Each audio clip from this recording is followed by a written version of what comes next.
And we are live once again. Welcome to Min to Max 20. Hey, Logan, just in time, bro. Welcome back. Welcome back. Tonight we have episode 3 of Through the Frost Trail arc. We'll be continuing from where we left off last week. And we will see where we can get to and see what these mighty adventurers can surmount. Now, let me go ahead and get this music cooling here. Hold on. Cooling. Come here. All right, cool. But yeah. If unless anyone has anything at this moment, then I think we can just jump right in, right? Let me just go ahead and make sure that the audio is all good here.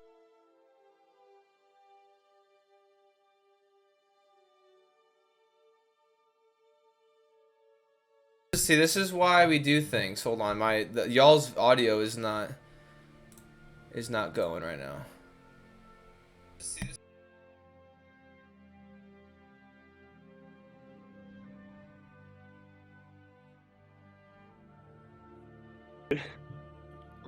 All right, are we here? Okay, cool. Yeah, I just had to hum to make sure I was actually going through my mic, not my camera. Because cameras are actually not good microphones. Yeah. It's a little tip for those of you playing at home. And if this is why you check stuff, bro. Because I literally, y'all were not coming through, and that would have been really weird for talking to myself for 3 straight hours, and I would have been like, that would have been unfortunate. All right, cool. What do the dice of fate foretell for this session? Okay. I'm gonna roll dice and figure out which one I'm rolling for this session. I need to roll some dice too to see what. Is everyone? Oh, okay, I see. 17. All right, so this. Looking good, boy. 16. Got a contender. Alright. Lowest roll dice. Alright, that's a nat 1 on that dice. Lowest roll. Okay. Just blows up. Oh, really Okay. good. I got, of my 5 die, 4 of them rolled under 7. That's a strong start. That is a strong start. Spells nothing but good fortune. Yeah. Would it happen to be 3 6s? It would. Wait a It minute. was all D6s actually. That's what I rolled. Steam, go Trying to away, get bro. lucky. Okay. All right. So I'm doing blue let's die go today. ahead and get this going. I don't know why I wasn't. I literally was like, I'm good, and then still got to figure out all the stuff. And he was not. Yeah, I thought I was cooling, but I am not cooling. Okay. But he was Drooling. drooling. Drooling. Bars. Let's go. All right. So shall we recap? Are we all set? We all good to go? Yeah, I think we're good to go. I think maybe just a recap of where we are currently, like in this moment when we start, would be helpful. But that's Yes. all. Okay. Yeah. So let's do a quick recap of just kind of everything that's transpired thus far. So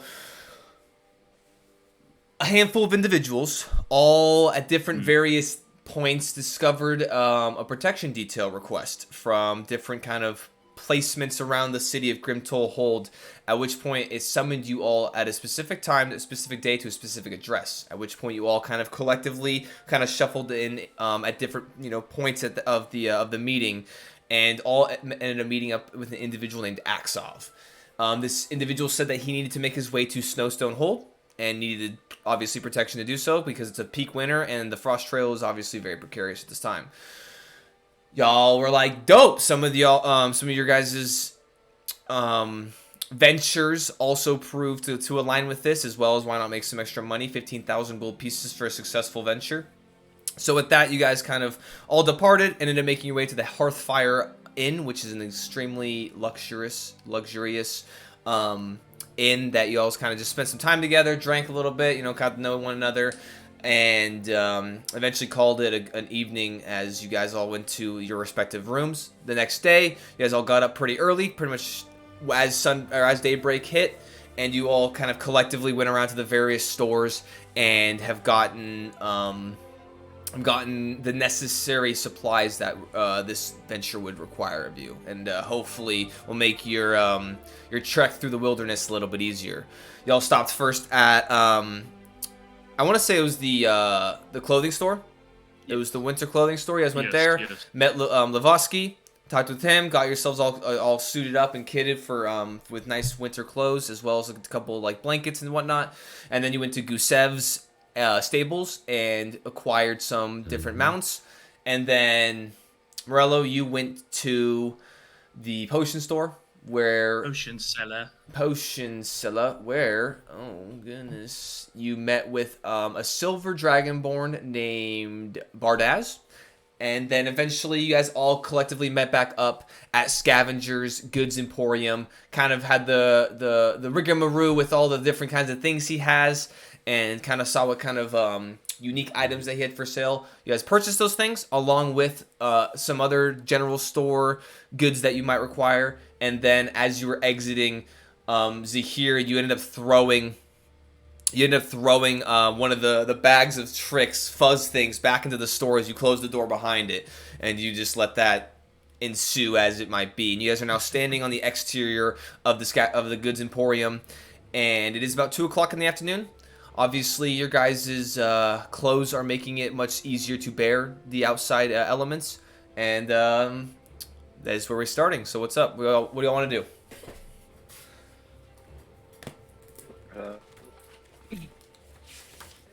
So we finished up with Scavengers and we got all of the general goods and stuff too from our Yes. shopping. So I would say, so after going to him, I would just to expedite some of this process. I'll say that y'all kind of he referenced a couple other stores, general stores, because he had some things, but he also kind of specialized a little bit more in like other means. And so you guys went to actual other general stores and acquired everything you guys listed out in your shopping list. So Connor, your everything on your list, it'll be 27 gold pieces. Nice. Okay. Or I guess, what is your character's name, bro? Oh, Virden. Virden, Yeah. 27 gold pieces. Zahir, 8 gold pieces. Keep things confusing. Yeah, the W, Always. the V just made me not even understand what's going on. Yeah, I decided to clarify things while making them more confusing.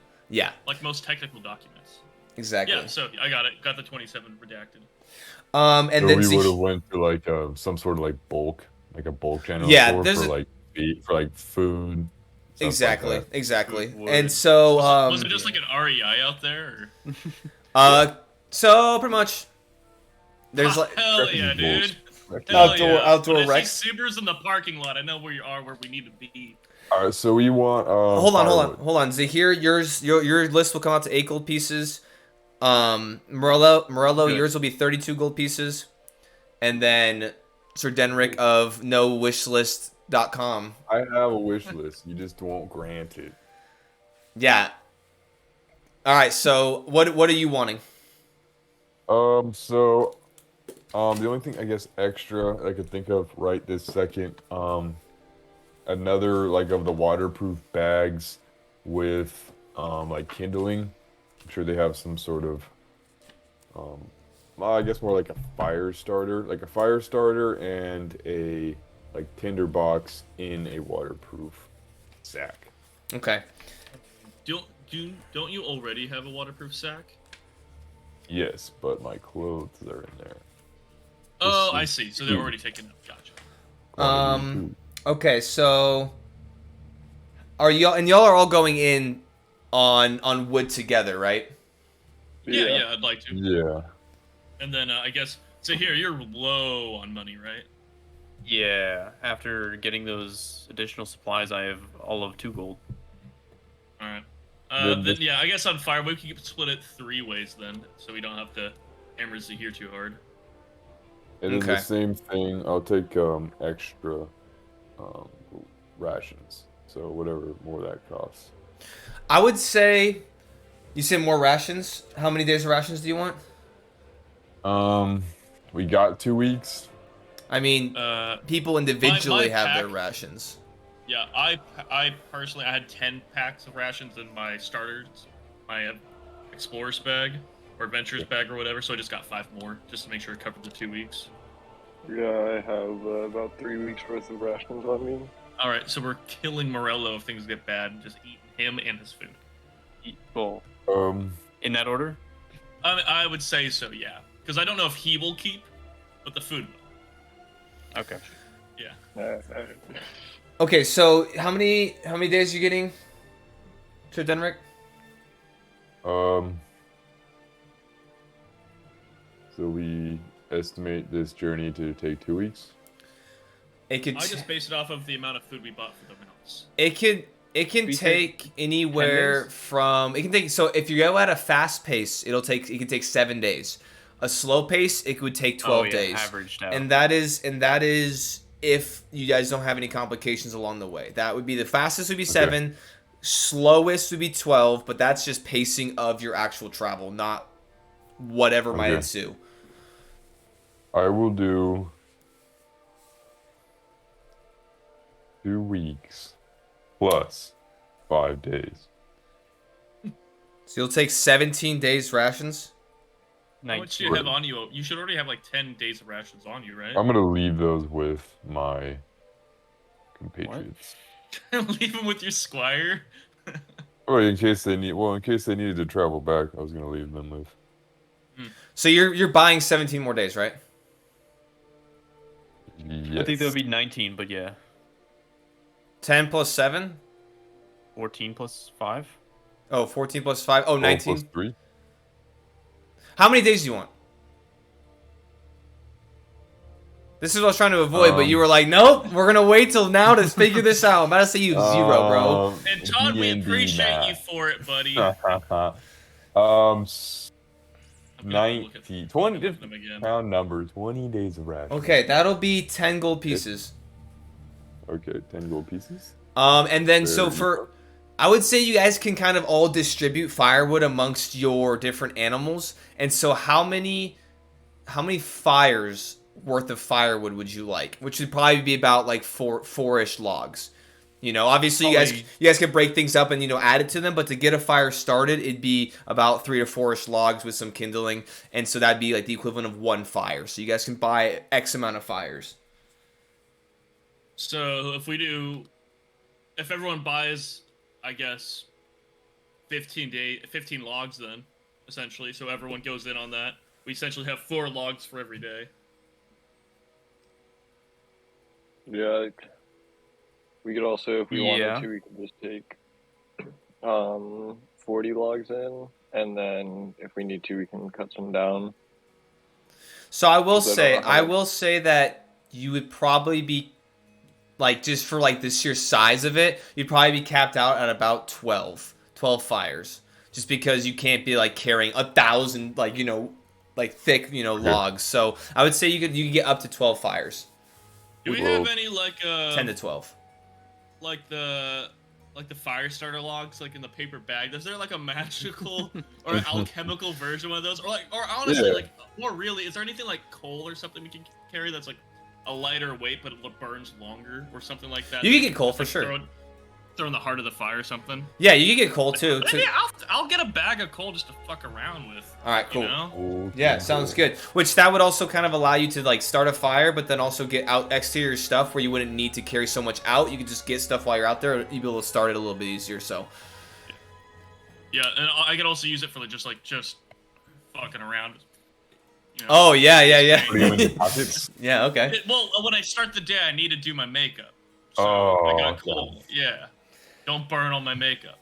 Oh, put sounds it like a in- rock. Okay, so Yeah, that'll rock be and so that'll be roll. 1 bag of coal. So how much are you guys wanting to go in on? Okay, I say we should take I the have no max money. amount of extra firewood as we can. Okay, so you want to take 10 You're saying fires we- worth? 10 fires worth divided amongst our mounts. Okay. Is that what you're getting Sure. at? That Okay, makes sense to me. 10 days. Okay. Okay, so I would say that this all comes out to, let's just say, with what time of year it is, I'll say 8 gold pieces for all of this. 8 total. 8 gold That'd be pieces. two Toss each. my 2 into the hat. Well, I can cover your cost. Just do it. I have no. I can't do anything with 2 gold. I'm gonna pay for food for tonight. Always do something with 2 gold. Yeah, that sounds good to me. I will. I'll toss my 2 gold. And then if you Yeah, want, I'll throw my 2 gold in there. and if you guys want to distribute, like, each allocate on your own. You're also gonna have like your pack inventory as well, like your animal inventory. So if you guys want to distribute 2 fires worth of amongst each of you, right? So that'd be 8, and then a couple of you guys can have additional. So like 2 of you can have 3, and then 2 of you. 2 and then a coal. Yeah. Okay. So you have 2 and Nicole. Who wants to take 3? 2 and Nicole. I'll take 3. I have like nothing else. Okay. And then who else wants to take 3? I'll take 3. You got it? Okay. Okay. There you go. I'll take a coal too. I'll buy an extra one. Okay. Sounds good. So that'll be another. Let's just say 8 silver pieces. Another. Cool. And then go ahead and also annotate on your mounts inventory as well. Go ahead and put tents for those that bought it. Go ahead and put kind of weatherproof Fucking tents. nerds, you mean? Um, I'm roughing it. and then By roughing it, I mean fucking up. is there any place that you Yes. guys have previously gone, or is there any places that you would like to investigate to find at this point in your purchasing journeys? I think the only thing that I mentioned to you was Virda would like to check out the library or Yes. bookstore, whatever. I don't think we ever found out what it exactly was. No, I think he did say it was a library, if I'm not mistaken. Yeah, so But- it was a bookstore kind of library, kind of doubles. It was more of a bookstore though that you heard. Is Yeah, anyone it's just like it started as a library, but no one respected the return policy, so like fuck it, we'll sell them. we're selling them. Yeah. Is anyone else like to go to the library? I'll go with him. I can't read. All right, I would say at this point, we can kind of jump in now to like the actual RP and stuff. As you guys have now concluded all your shopping ventures, all the general stores you've hit up. Now, if you guys want to do specific things, we can go ahead and jump in from here. What was that, Todd? I have one more thing. Oh, what would I you? guess I'll hang back and then I'll find them. Okay, sounds good. All right, so Virden, what would you like to do? I'd like to go to the library, and first, I guess the vibe of the place. Am I getting any type of, like, as I'm walking up, does this seem like anything that will sell anything, or have any knowledge of the art, like something arcane or something? So first of all, is anyone going with you? Did anyone say? I think Morello said so. Okay. I will be going with him. Okay, sounds good. Zahir, no, you good? No. Okay, so I will say you both go ahead and both either roll investigations, or one of you guys can roll investigation with advantage. Either way. I do have proficiency. Yeah. Do you wanna? I'm not super intelligent. I'm pretty wise. Well, you Can didn't I- tell me that. Can I go along with? I'm not doing anything else. Yeah, it's fine. actually. All right. Sure. So with my proficiency, that is a 22. 22. So you kind of interrupt a couple individuals with what they're doing, kind of ask for directions, and you find that there is a bookstore called Snowbound Books, and it is towards the the northern portion of the town, kind of a little bit closer to where the actual hold of the the hold like fortress is, where the Lord resides. It's kind of closer towards Is it that one of portion. the closer rings of the street? Exactly. So described? as you're going up, it's like it's probably like the second to northernmost ring. It's along one of those, and you find that it's just kind of like a simple little store. It's just got some stone kind of trim towards kind of like a birch kind of dark wooden building. It's about probably it's a little bit under a story. Kind of has like a little narrow kind of roof coming to a point. Kind of looks a little bit disheveled, but it's functional. As you go up to it, you do see the sign kind of waving as a breeze goes by. Snowbound Books, as you see a couple books stacked up, etched into the wood. Badass. Yeah, I think just seeing it, I see no reason to pause. I'll just make my way inside. But I do think looking at this, I kind of already know that like they probably won't have like any like spell books or something in here. You know. Only one way to find out, Yeah. but you can make that That's conclusion. right. Yeah. So as you I mean, just kind of looking at it, I'm like, well, there's probably not like an arch wizard running this thing right now, you know. So yeah, exactly. So as you make your way in, you do you do get the smell of obviously of a fire to some degree, just because of every single building that you've entered into at this point does have some sort of interior heating. But then you get hit with like that kind of like that book kind of old kind of book smell. As you step into this interior, you see that there are rows and rows kind of scattered, some bladed up against the walls, some kind of this in like middle rows that they have kind of in the middle of the open space. And over to the right hand side, kind of in like a little island kind of counter space, you do see two individuals. And just from even this distance, you can see that there's one male and one female kind of over in the middle. And the male kind of looks over to you, kind of hails you inward and goes, "Ah, yes, welcome to Snowbound Books. Let us know if there's if you need anything at all, and we'll be happy to oblige." Kind of just turns back unless you want to engage. Yeah. I think I'll look to Morello here. I would suppose we probably would have spoken about what we're looking for. So I think I'll turn to Morello now. I was like, I'm gonna see if there's anything, either a map of the area or see if they have any like spell tomes or something. What are you looking here for? I'm looking for anything on the beast of the area or any knowledge on the frost trail that I can find. So maybe a bestiary or a history book on this area. Good idea. Yeah, that's a good idea. Let's go talk to the shopkeeper. And then Zahir, you're there as well, if I remember right. Yeah.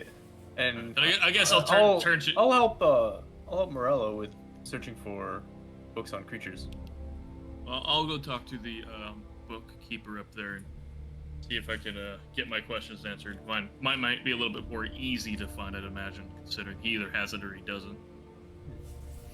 So as you make your way over to, as you make your way over up to it, he kind of like out of the side of corner of his eye, he kind of like notices y'all come up and approach. He kind of slides the book, kind of closes off to the side, and kind of puts his forearms kind of on the desk that he's behind and goes, "Oh yes, what can I do for you?"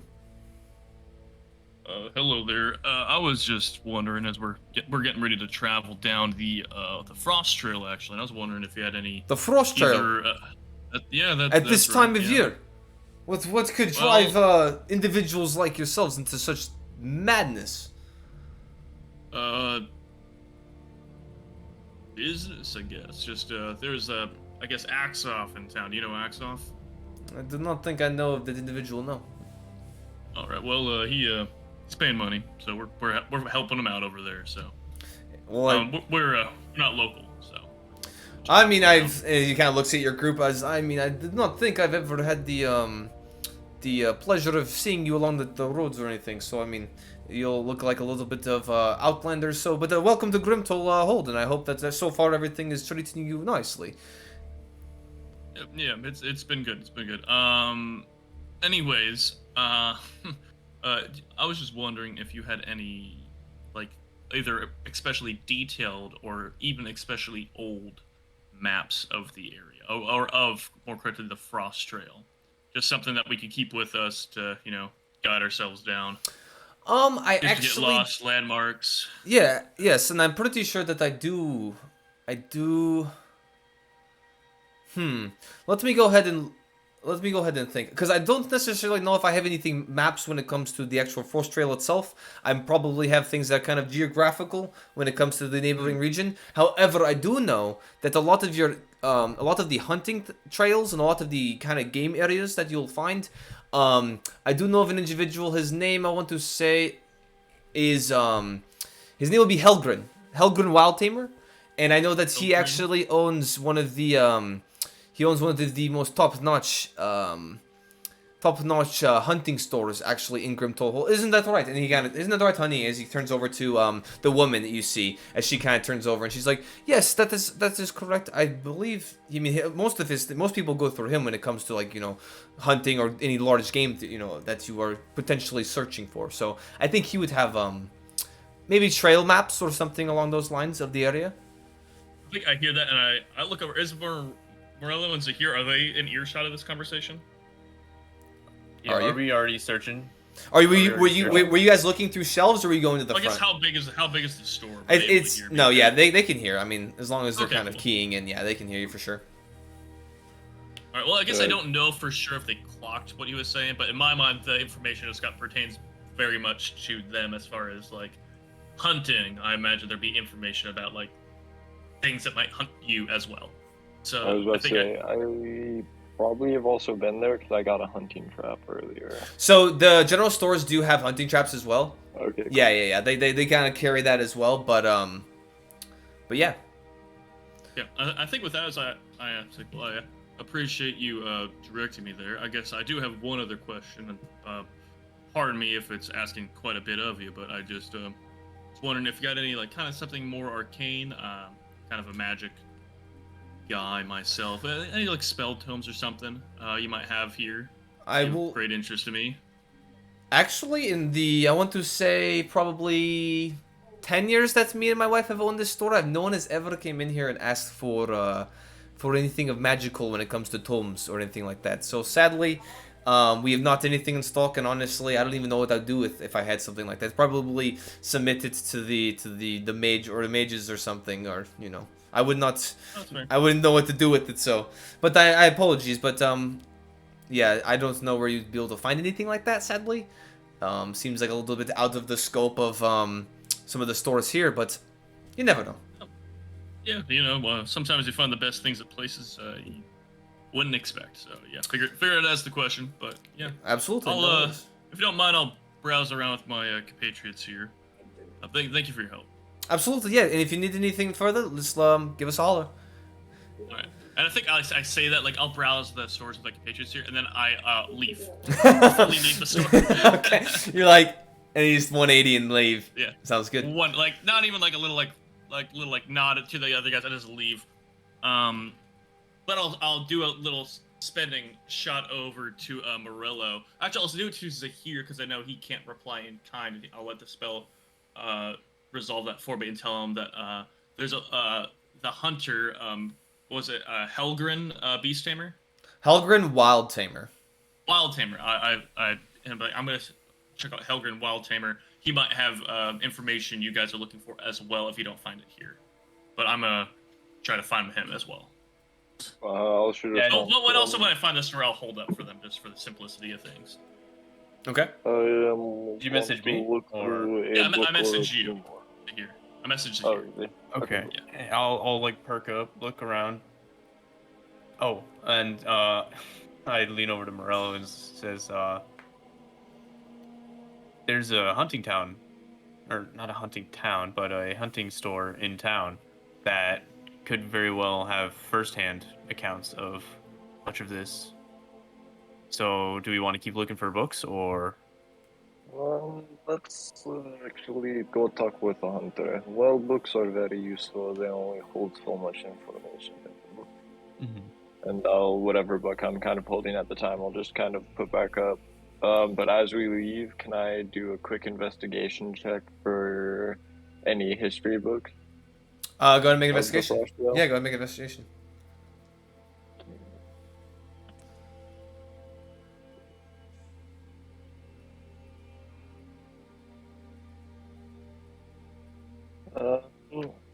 So 10?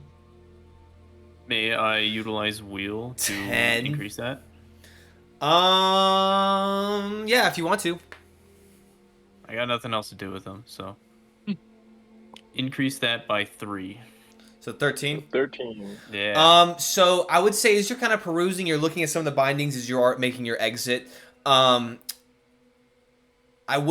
you're kind of walking through and you're not really finding a whole lot of luck as to what you're specifically looking for. But then as you're passing by, you do end up kind of like having this inclination to look up to the top shelf. And as you look up, you do see that there is a book that is labeled, not necessarily history of the Frost Trail, but just kind of history of the trade network that is the Frost Trail between the Snowstone Hold and Grimtoll Hold.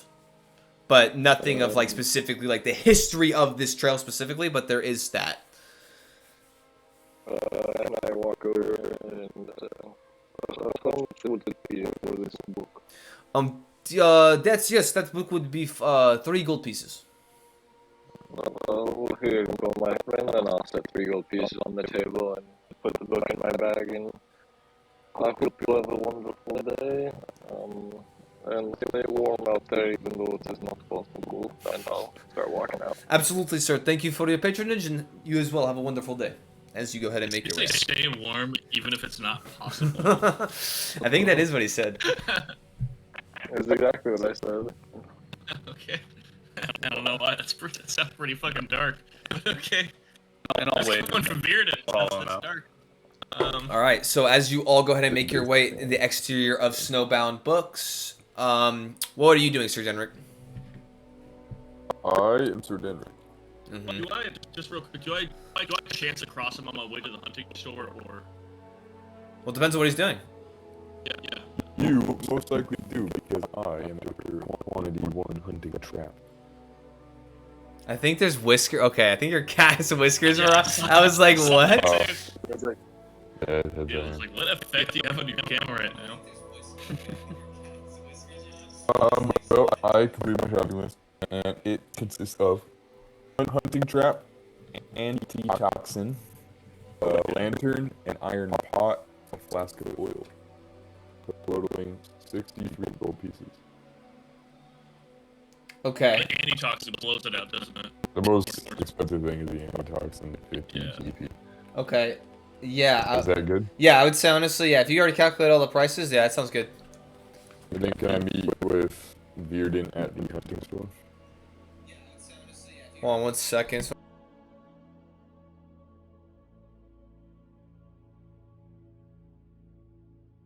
What? The audio's kind of like weird. That's me. Yeah? Is that you? Yeah, I'm just messing with cords and shit over here. Okay. It's kind of crunchy. The audio. Let's see. What's my? It says everything's good for the most part. I don't think it's Discord sided anyway. I'm not hearing anything myself. Weird. Now I am. Kind of cringy. Oh, it's myself 5 seconds earlier. That's what. Oh, I can kind of hear what it's saying, or like how it's. I don't know. I don't know why it's doing that. Oh, cool. I like your character. That's pretty neat. Thanks, dude. Thank you. That is pretty neat. All right. So with that, let's see. Let's pick up a couple things. And Is it any better? Here, y'all just like speak for a second. Alright. No, I'm good. What are we doing? working? hey, we actually What's going also have patrons. Yeah, what are we... Yeah. Oh, yeah. Bus. Yeah, I'm not known for patience or understanding. Oh, what's up, Rosie? Oh, that's right. Axoff needs to have 2 cats now, Jared. We're holding you to it. Oh, When we go to yeah. Axoff, we better see Yeah. a second kitty. It does sound a little bit. What's going on? Oh, is it maybe? Is it? Yeah. Is it Is there nothing? It didn't fix, did it? You refreshed it and it still sounds like doo doo. Let's try it. Let's try it. Who's listening? Who's saying? We have Corey, David, and Eric in it. Well, hello, and I'm sorry. I'm not. This is very refreshing water. Quantity 1 water. Oh, yeah. Quantity It is a little 1 bit scuffed sometimes. It's just spicy water. I honestly think Spicy it water. might just be Discord at the moment. Honestly, I think we'll just gonna have to push through it and hopefully it gets better over time. Just keep me posted, Corey, if you don't mind. If it keeps sounding like shit like consistently, then we might need to adjust it. But if it'll eventually fix itself, hopefully it'll be alright. It's not like super. It's annoying, but it's not like super detrimental. Okay. Sorry about that. Okay, so Describe me. I will say that as you're making your way to the different general stores, you do go ahead and mark off that gold. You do acquire the various things, and I will say at this point, the three in the group that went to the bookstore, you guys do eventually find your way to a store called Hunter's Call, and the outside on the front, kind of the front. So the it almost kind of resembles like what's it called? Like a log cabin, kind of like the exterior of it. It's just like large logs that kind of like Lincoln log up that assembled this building. As it has like a kind of a tall, steeped roof. It kind of the wide exterior of it kind of comes to the front and then kind of juts out almost to create like a little bit of a hallway. And at the entrance of the store, and right above the entrance, you see a large kind of well, it'd probably be like an elk or a deer or something, skull, like mounted onto the front of it with a large kind of horns and antlers, or maybe antlers out towards the front of it. Underneath that, it says Hunter's Call. I think seeing that, Bearden's like, Excellent. this guy gets it. this This guy. is what we're looking As for. I see this a skull displayed, I'm just like, You're like, got it. yeah. Relatable. Hashtag me. But yeah, that's promising. And who's here as well? It'll be at this point you Okay. have Zahir and Morello. Okay. Then yeah, seeing those two making back from the bookstore, I think I'll turn to them. I'm assuming we didn't travel together. We just met Oh, up I here. thought you were waiting for them. I thought you said you were gonna wait for them. Yeah, exactly. That's what I was. Okay. So, yeah, as I'm waiting for them and I see them approach, I think I'll call out to them. It's like, did you guys find anything at the bookstore that seemed helpful, or?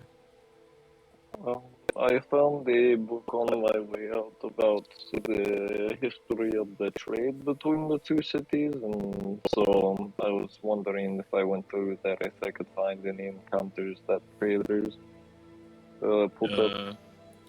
That actually, I'm not gonna lie. That sounds.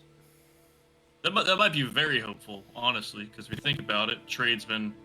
There might be some mention about even something like a shortcut or a common stash or even safe, little things survive on this trail. So, regardless, something to read, Nothing wrong with that. There's something to keep me busy over the night when we are sitting at camp. But I believe this person will also have something very useful for us, or at least he is displaying something of great prowess, so hopefully this store is not a bust. The fellow's name's Helgren. I don't know if I said that, so Helgren? gotta head on in. Helgren. Oh Helgren. yes, that's what wild that tamer? word was. No, yeah. I think if my fellow men are ready, I'm gonna head inside Hunter's Call. I'll follow Which, in with by you. the way, still should get an emissary in Sea of Thieves. But Oh, setting that aside, true. yeah, Get it. for sure, True, should. for sure, But for sure. Setting that aside, swallowing my pride, I'll head inside Hunter's Call. I think I fixed the Enter, crunchy. I think I fixed the crunchy. I think the reason why I was crunching, which sorry for that, was I think it was maxing out the audio, and so it was going to the point where it was like Oh, it was- distorting it because it was too loud, and so it was like It was peaking. yeah, I think that's what was happening. So we'll go ahead and go from there, and hopefully that will going forward not be as much of an issue. So okay, cool. So Alright, about what time of day is it now? I would say after finding your way to the bookstore, you going to the general store, I'd say probably another hour or so. So it's about 3 o'clock. The sun is definitely starting to set. It is starting to be about that like kind of 45-degree point. It's probably got a couple more, hours before the it is nighttime. Very good. All right, cool. So with that, as you guys go ahead and make your way in, you immediately are kind of as you make your way in, and there's like that little like kind of jutted out portion that creates a little hallway. You walk into there, and you see that there are already kind of a couple different hides of creatures tacked into the wall itself, and there are little plaques that says like black bear. The other one says like elk, and then another one. And there's a couple different ones that have like kind of things like like badger, whatever it is, right? There's a couple different things, and then as you step into this store, it opens up left and right. As it opens up to the main floor, you can see immediately of just a smattering of different kind of pieces of game adorning the walls. As you look out, you can see like there are tables kind of in the main thoroughfare area that have a varying of crossbows, bows, all sorts of different kind of armaments. A couple off to the left-hand side, you see that there's a row, kind of a row of bins along the left-hand wall that has like different. You can see fletching kind of sticking up that has probably different assortment of arrows and whatnot. And there are two other individuals in here, kind of off to the left-hand side, but you do see a massive Goliath. As he kind of steps off off the corner, kind of comes out of one of the back rooms. You see he's covered in scars, kind of all over his body. You see he's a bunch of different tattoos, and as he makes his way over, you see that there's a massive tattoo of what appears to be like a bear paw over his exposed left chest, and it kind of goes up to his clavicle and kind of lower portions of the neck. Just it's like disproportionately big, almost like it's just it seems life size, probably a little bit too life size when it comes to how large it is. You see, he wears a heavy fur white cloak, with what appears to be a wolf skull off the left hand shoulder. As you see, like this like kind of starch white. He has adorned a variety of different leathers that cover his body, and it comes down to kind of some simple breechers. And then you do see that as he's kind of walking over to you, he does walk with a limp. As you can kind of see that his breeches are cut off at like the knee area, and you see that like there's a large kind of section of flesh like chomped out at his knee area, and you can see that there's a lot of like kind of like some deep scarred tissue kind of along that area as he kind of walks out, and he's like, "Oh, welcome to my shop. I am Helgrin. I'm assuming that you fine adventurers were looking for something to probably take down a mighty beast or fell a great creature. Please, what can I assist you with?" See you looking. Um, Give me we a bit are, long enough. do you have any books or scrolls on creatures and beasts of this region?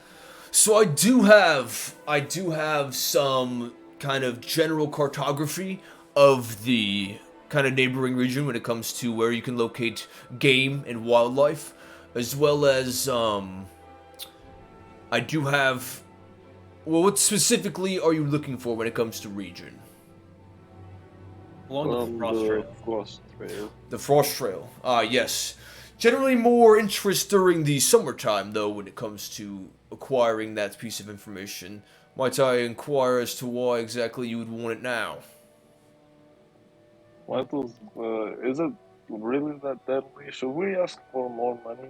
Every single person in this town has so far told us that it is a terrible idea for us to do. Yeah. So yeah, Helgrim, we're actually traveling it tomorrow. And 16,000 gold is quite a bit of money.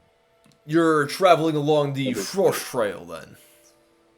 Yes. Well, yes, we are a Cool. May the forefathers grant you blessings along that path. It is, I wouldn't say necessarily precarious in the summer, but the creatures that roam then are at least manageable. But now in the dead winter, you're going to definitely need some armaments. So I'm glad that you came to my store, because I'll definitely be able to hook you up and hopefully prove you all successful on your venture. I do have, obviously, a map of the Frost Trail. Kind of gives different outlying areas as to where lots of the different creatures like to roost and kind of stalk their prey, as well as potentially where a lot of the other Goliath tribes and a lot of those kind of nomadic individuals like to kind of set up shop. However, a lot of my information is generally geared towards the summer, considering the fact that most people go in the summer. So, be that what it may, I still offer it. Do you, by chance, obviously that a map of that sort would be very beneficial, and I'd love to inquire about it and see if we could it'd be helpful for us purchasing it. But I'm interested as well as if you have something, maybe it's something you have almost displayed as it'd be kind of a unique, like an older map of the area that maybe would like share some of the, I guess, almost like a part of the history of the area in some ways. Some of the maybe like show the like maps that show the ruins as their original names, things like that. You know. I don't. I mean, as he kind of gestures over to one of the walls, kind of over on the wall where there was all like the bolt kind of little cart carrying or containers that had the various like fletching kind of bolts sticking out and arrows. I do have a map over the on that side of the wall that kind of gives a depiction as to the regions around here, but I don't have anything that's outlines, you know, historical references when it comes to names or anything like that. At which point he does kind of shift. Like, he was standing up and trying to, like, you know, be kind of stoic, but he does, at this point, kind of, like, rest one of his kind of large arms onto one of the tables in the middle area just so that he can brace his injured leg. But, unfortunately, that would be about the most that I have for, when it comes to historical relevance of the area. Apologies. No, hey, I'm asking for something kind of weird, so no, that's all right that you don't happen to have that. But the other map you mentioned would be of great benefit. I'd like to purchase one if that's all right. Absolutely, yeah. It would be 8 silver pieces. As he goes, and he kind of goes behind the counter, grabs this like kind of rolled parchment up, and as you hand him over 8 silver, he hands you over a map of the Frost Trail. Okay. What's wrong with his leg? Go ahead and make. Do you want to discern what is causing the issue, or you just want to see what look at it just to kind of, because you can roll medicine to kind of like see what is ailing him, or you can just roll perception to see like how it looks. Yeah, I would like to kind of see what's causing his ailment. So some medicine to see. Go ahead and roll medicine, my boy. 23. 23. So Nice. the biggest thing that you could tell is the fact that there is a large significant portion. Here, I'm about to stand up. Hold on. Can you see this on the camera? Can you see this? Oh, Yeah. fuck yeah. Can you Yeah, see keep it? going. Oh yeah. Hey, leg cam. Hey, this is now a leg stream. Anyway, you Can can we get a leg cam? you can see like, you can see dedicated? you can't really see it in the stream because I think it's a little bit taller. But anyway, you can see that portions of the upper kind of calf area have been like, so it's basically there's a chunk out of here, and out of here of his thigh. So like lower portion of his thigh, parts of his knee, and then higher portion of his calf. Those are all kind of like, you can see that there's large kind of like jagged scarring, and there's just been like a chunk taken out of that area. You can see portions of the knee kind of like where a regular knee would be like cylindrical, circular, and you can kind of see where the joint is. It's like almost like a chunk taken out of that, and so you're assuming that the knee, to some degree, its structure has been like messed with, and so it is affecting his ability to properly kind of bend it and walk, and just the overall kind of muscle structure has obviously taken some serious damage and is now hindering him. Would less restoration help that whatsoever? You're with that check, I would say that no. A lot of the healing process has already like basically been established, and so any immediate healing you could have done to the area to maybe like to remedy it, but even then you would have to, like, it was like something detached, like flesh was detached from his person, not just like cut open and needs to be closed, and so you're assuming that if you were to cast anything on him, it probably wouldn't do anything, sadly. Yeah, then I will look over to him and ask him, do you have any hand axes or anything of the variety? I have one on me, but if I were to throw one and it were to go astray, I would like to have a few more. So, hold on one second. We'll do this. So I definitely have, I have some hand axes. I do have things along that nature. If you're looking for something a little bit more intensive, I would say that, you're probably going to want to look towards a blacksmith of sorts, but I do have some very nicely etched some axes that I do have with animal bones as their handles. I do also have kind of a couple different variations of that. And as he kind of gestures over to one of the tables, kind of towards the kind of like at far end of the store, you can see that there is like a handful of different hand axes and like knives and like large different like daggers, a bunch of different things, kind of on display. Yeah, so I'm gonna go over there and I'm gonna look at the hand axes. How much would it cost for me to buy one of these? For my hand axes, that would cost you, let's see, I would say hand axe. Where is hand axe? Goodness gracious. Oh, right there. So I would say it would cost you 8 gold pieces. However, it does have like some nice kind of like has a nice like kind of bone handle to it, and you kind of see at the top of it, it has some pieces kind of roped around and kind of tied around the blade itself with some like different like variations of teeth or something kind of hanging off the top of it. And so if you want to, you can go ahead and put Wild Tamer hand axe just to kind of give credit to the designer. Yeah, I will. Say again, you kind of cut out. What's up? I will buy 5 more hand axes. You want 5? You want 6 total, or do you want 5 total? 5 total. 5 total. All right, and you can actually see that there's only like 8 of them lined up. So as you kind of go down and you acquire 5 hand axes, that would be 8 times 5, so it'd be 40 more You gold. gonna be throwing all of these? Yeah, you gotta be ready. You gotta be He's like, ready. oh, yo, yeah, absolutely. If you want to buy, if you want to buy 5 of them, then I mean, who am I to stop a paying customer? So I appreciate that for sure. As you Of course, I do have a question for you, though, if you will also not mind answering. absolutely. What is your question? As he kind of hobbles over to you. It actually has to do with your leg. That I see is ailing you still. What did that to you? It was a pretty nasty injury. As he kind of like rubs the area, kind of looks down at it. Yeah.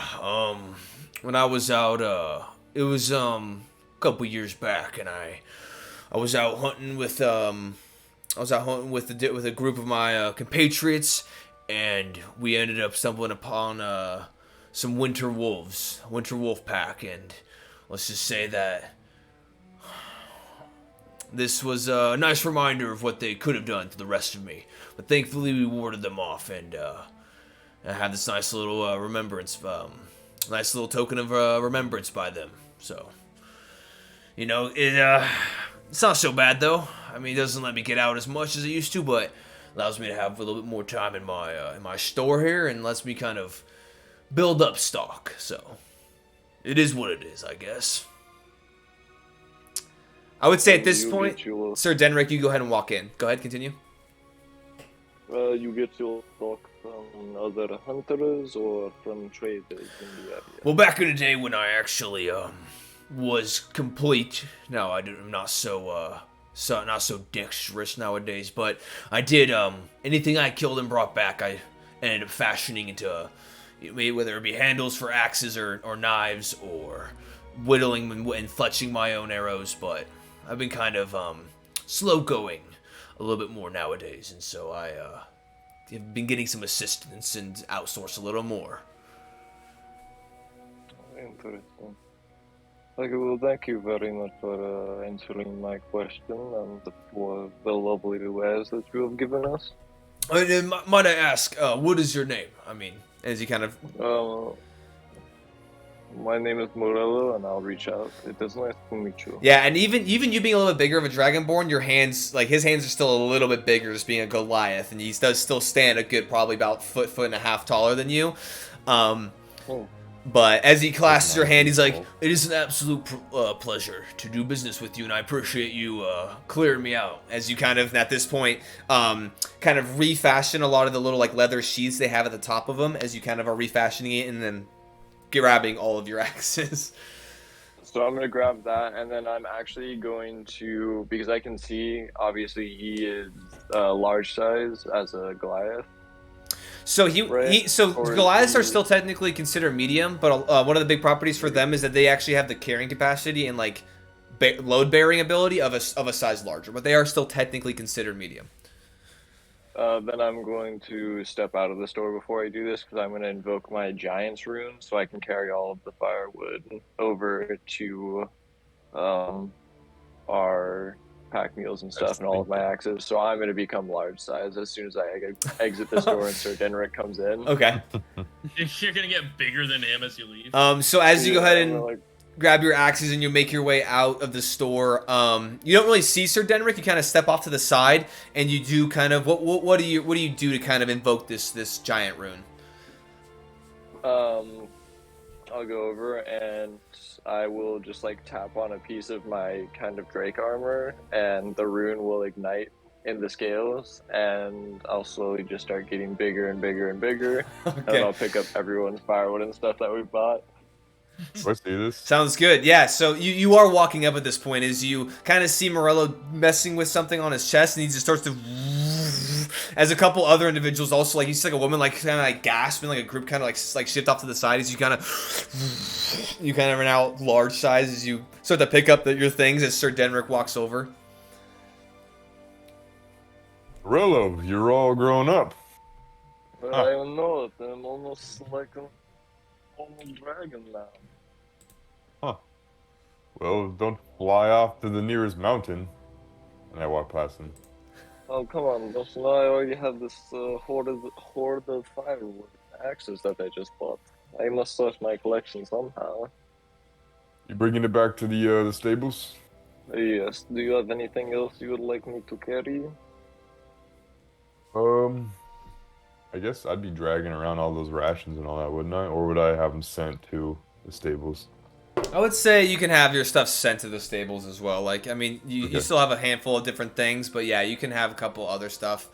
Um, Thank God, so I'm not like dragging around like climbing. yeah, like, yeah, you're not just like, Yeah. all right, boys, it's time to go around the entire city with all my shit on my back. No, you're good.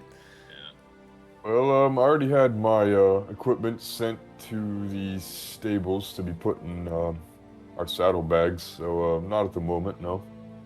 Are you heading back that way? Yes, I was about to drop everything off, and then I think personally for myself, I was going to start winding down for the evening and read a little bit of a book that I have just acquired. Very well, that sounds good. And are Virden and Zahir in this here store? Yeah, so they're currently talking with the owner. His name is Helgren. He is a very nice owner. Very helpful if you have any questions about Froth's Trail or any of the beasts that are on it. Very good. I will go meet up with them. Perfect. And then do we just want to meet back up at the Hearthfire Inn for the end of the evening? Or we are meeting tomorrow morning is when we are meeting with Axel, correct? Yes, I believe so. Yes, we could meet up for some nightly revelries at the Hearthfire. That sounds good to me. Perfect. I will see you then. And I'll kind of start sauntering my way through town. Very good, Sirwell. As you make your way, you catch some very curious glances. Some of the guards kind of pause and they hesitate, but they don't actually approach as they let you kind of like they kind of They don't want like to their group promote. kind of walks over and then like you see like a couple of them, like there's like hey like it's fine, and then like one like zealous Yeah. one zealous dude's like hey I'm gonna go say something, and they're like let's just, no, and you just With the dude who's about to go say something, I kind of like smile to him and I give him a nod and I like keep walking. yeah, and then he's like and he like kind of nods curiously and you just keep on trudging. So now with that, So- as Helgren kind of turns his attention back to you both. Right. Yeah, I think pretty much as soon as Morello leaves the conversation, I'll ask him because Helgren, I'll say, Yes. I hope you don't mind me bringing this, but I'm new to the area. We haven't traveled the Frost Trail ever. We're traveling Alright. now this time of year. Yeah. So I was just wondering, how familiar are you with the Goliath tribes or the Goliath communities we might come across on the trail? Is there any information you might give us to just steer clear or Well, it's get through interesting. without any problem, I guess?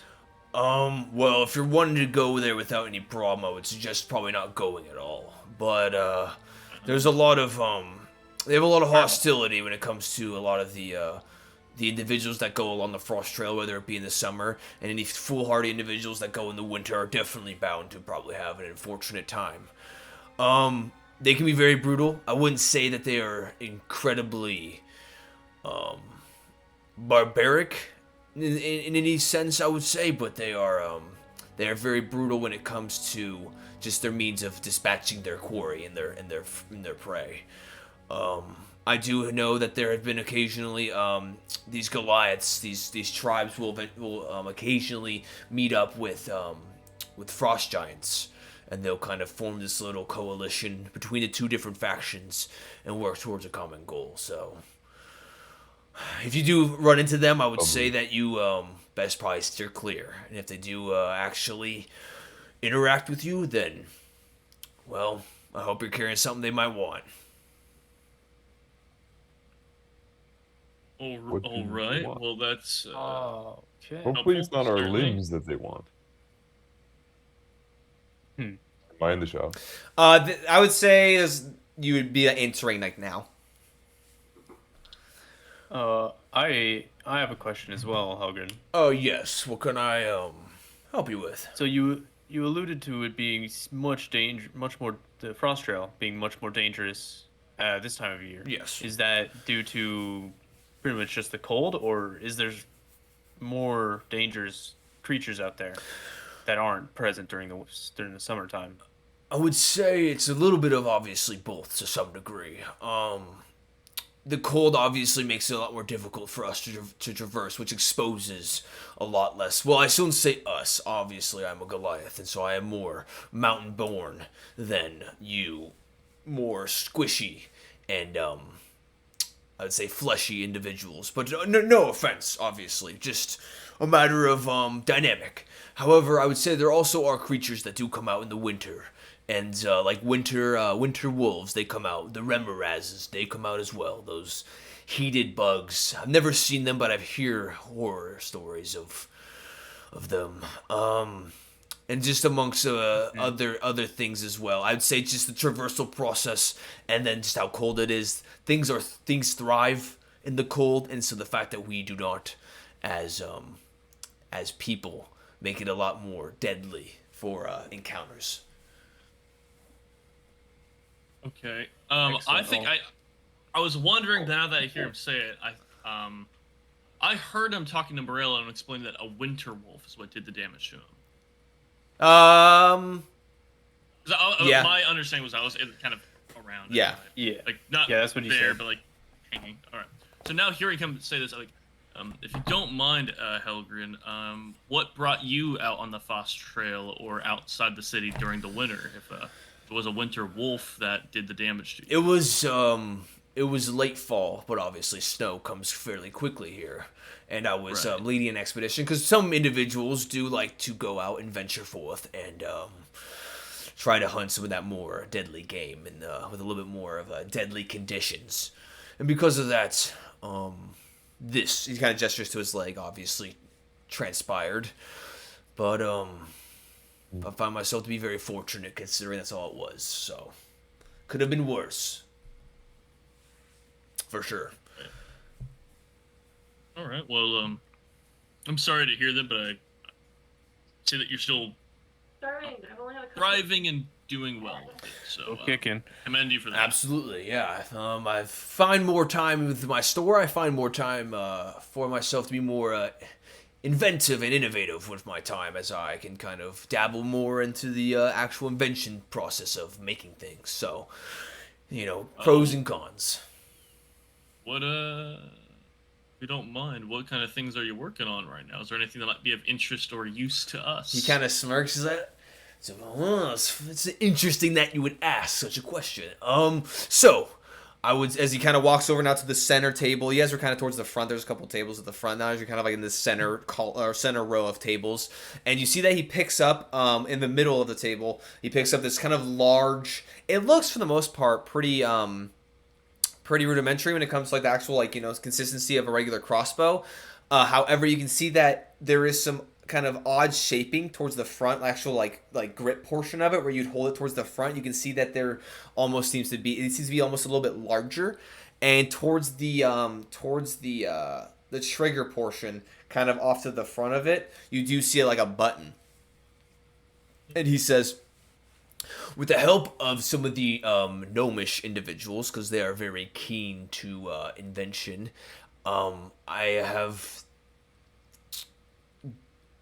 surmounted the obstacle of the reloading process of a crossbow. Let me go ahead and change the music real quick. Switch it up. Got 30 round magazine. Man has an AR.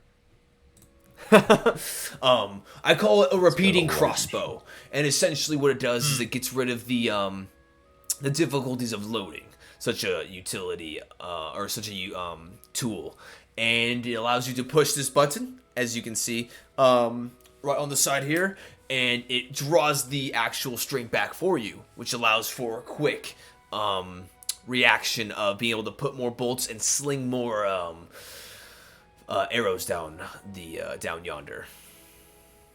So I'm pretty proud of it myself. Okay. Yeah. Okay. Yeah, a turn to because both Sir Denrick and Zahir are with me. Yeah. Yeah, I'll turn to either of them as like either Everything's one of good there. you crossbow or bow users or. I don't know if I'd be able to hit anything with that. I've never touched one personally. How about you, Sir Denrick? Well, I use my crossbow more as a last resort, but it is a fine weapon. Well, your last resort would be a little bit better. Do you mind? And I kind of reach out to see if you'll let me mess with it. Actually, as a matter of fact, I do not. As he hands it over to you, and if you'd like to go ahead and fire it, I do actually have a range in the back that we could utilize. I point at Bearden. Yeah, I don't think you see any mask of like. It's like it's clearly not loaded, and I don't know how they work. I just don't see a bolt on a string. I'm like, Well, it won't hurt, and I'll go to the range. So kind of on the far end of the interior space, kind of on the opposite wall of the entrance, you do see a door kind of off to the left-hand corner of the wall. And as he kind of walks you through, at this point he kind of takes a look around, and the other two individuals that were in the store have left at this point, and so he's like, "Well, I don't see any reason why we can't all go back there." As he goes back and opens the kind of unlocks the door, opens it up, and you do see kind of like a wide alleyway of sorts. Not like it's interior. It's obviously enclosed, but you see like this kind of like 25-foot by probably about 100-foot kind of room, elongated kind of room. As you now kind of step up, and you see that there are some kind of janky bolts that probably get used consistently, but they're kind of in like a barrel. As he steps up, and he kind of takes one out of the bucket and hands it over to you. Be my guest. Take it. And I'll load the crossbow. All right, so you load it. Go ahead and make an attack roll with your crossbow against one of the targets. I will aim, and I will fire.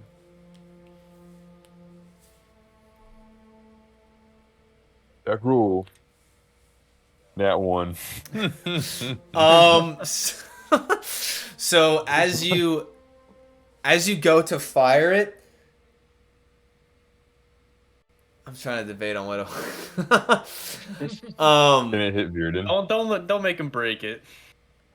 Here, hold on. I'm Do I break it, gonna roll for it. I'm gonna roll. Hey, roll it. No. You break it, you buy it. Okay. Okay, so it doesn't break, but as you pull the trigger, you hear a snapping sound as the projectile goes from the bolt, but as it makes contact with the target, you see it's two different pieces of the bolt. As the bolt had snapped on release, it kind of hit the target. Actually, only made like halfway as it kind of like fluttered off and dispersed in the middle of its route. You shotgun crossbow? I would say, I rolled, and it was gonna be a 9 or lower. It would have broke the thing, but it was a 14. So you're lucky that it did not. It did not. However, Helgren's kind of like, I mean, I guess that's what I get for using these shitty kind of reusable bolts over and over again. Here, try again. Well, as a matter of fact, you to truly show the demonstration of the weapon, go ahead and push that button now that the string has been reset. And as you go ahead and push the button, hold on 1 second. As you push the button. Give me 1 sec. I have to take this phone call. If y'all want to kind of converse amongst yourselves, that sounds good. But be right back. Okay. So we just watched you grab an experimental crossbow, line it up, and shatter the ammunition in it as it flies. Nice. Yeah, I think It turns into a shotgun crossbow. Yeah, I think Virden sees this and is now suddenly very confused on what a crossbow is. Because he's never seen one used before, but seeing you just like tumble ammunition down range and it only goes like 30 feet, it's like... Strange. Most Generic, Have you not, never seen not a very you've never seen elegant a crossbow? weapon, I must say. Please hold. I will attempt this one more time. All right. So Okay. I'm waiting.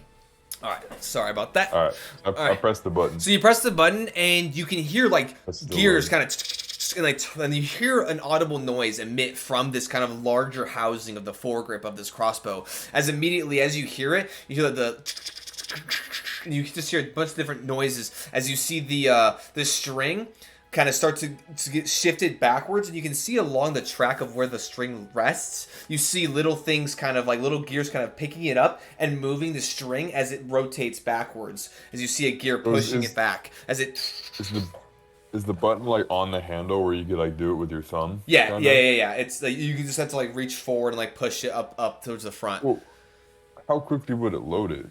Wouldn't it load it pretty quick? Wouldn't it like spring back pretty quick? Because then if it doesn't, then it's just the same as doing it yourself. No, so it's like you'll see the gear, like the gear's turning quickly, and it's like as you shoot it, it's like a matter of like a second or two before the string comes back. You hear the and then as it notches back, instead of having to like set it down, grab it, pull it up, set it. It just sets it back in about like a second or two.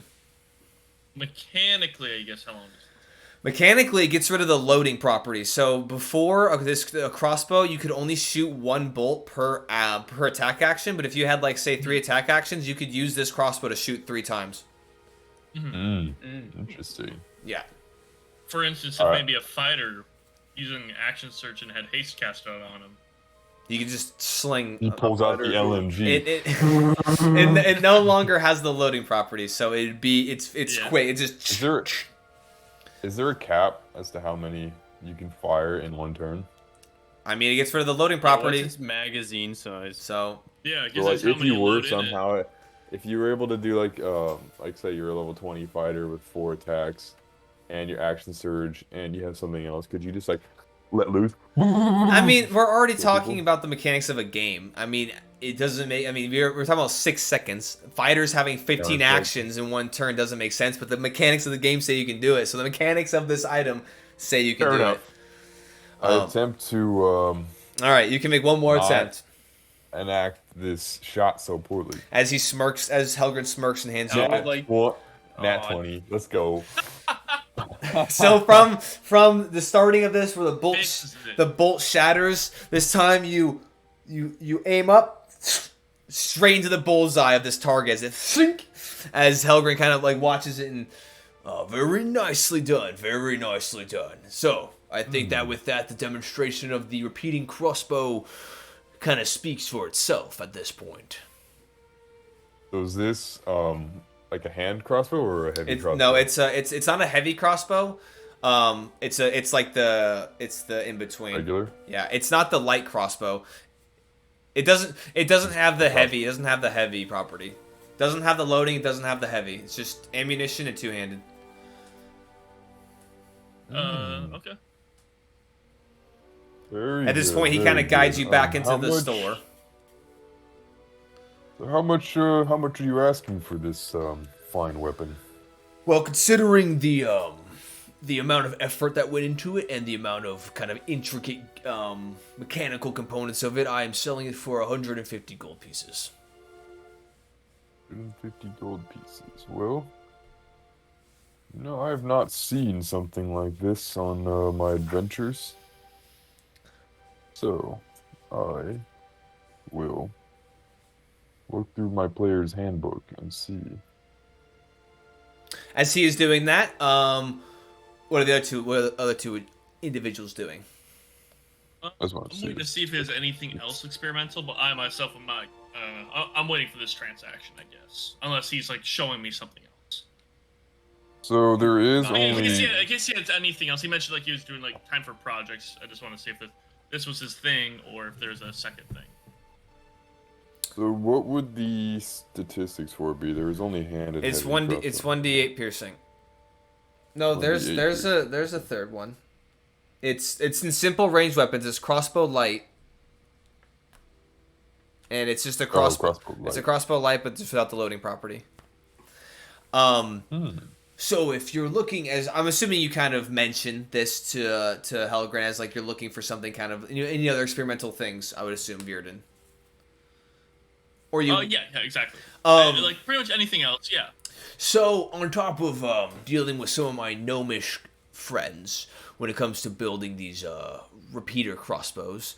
I also have dabbled into the a little bit of the arcane of sorts.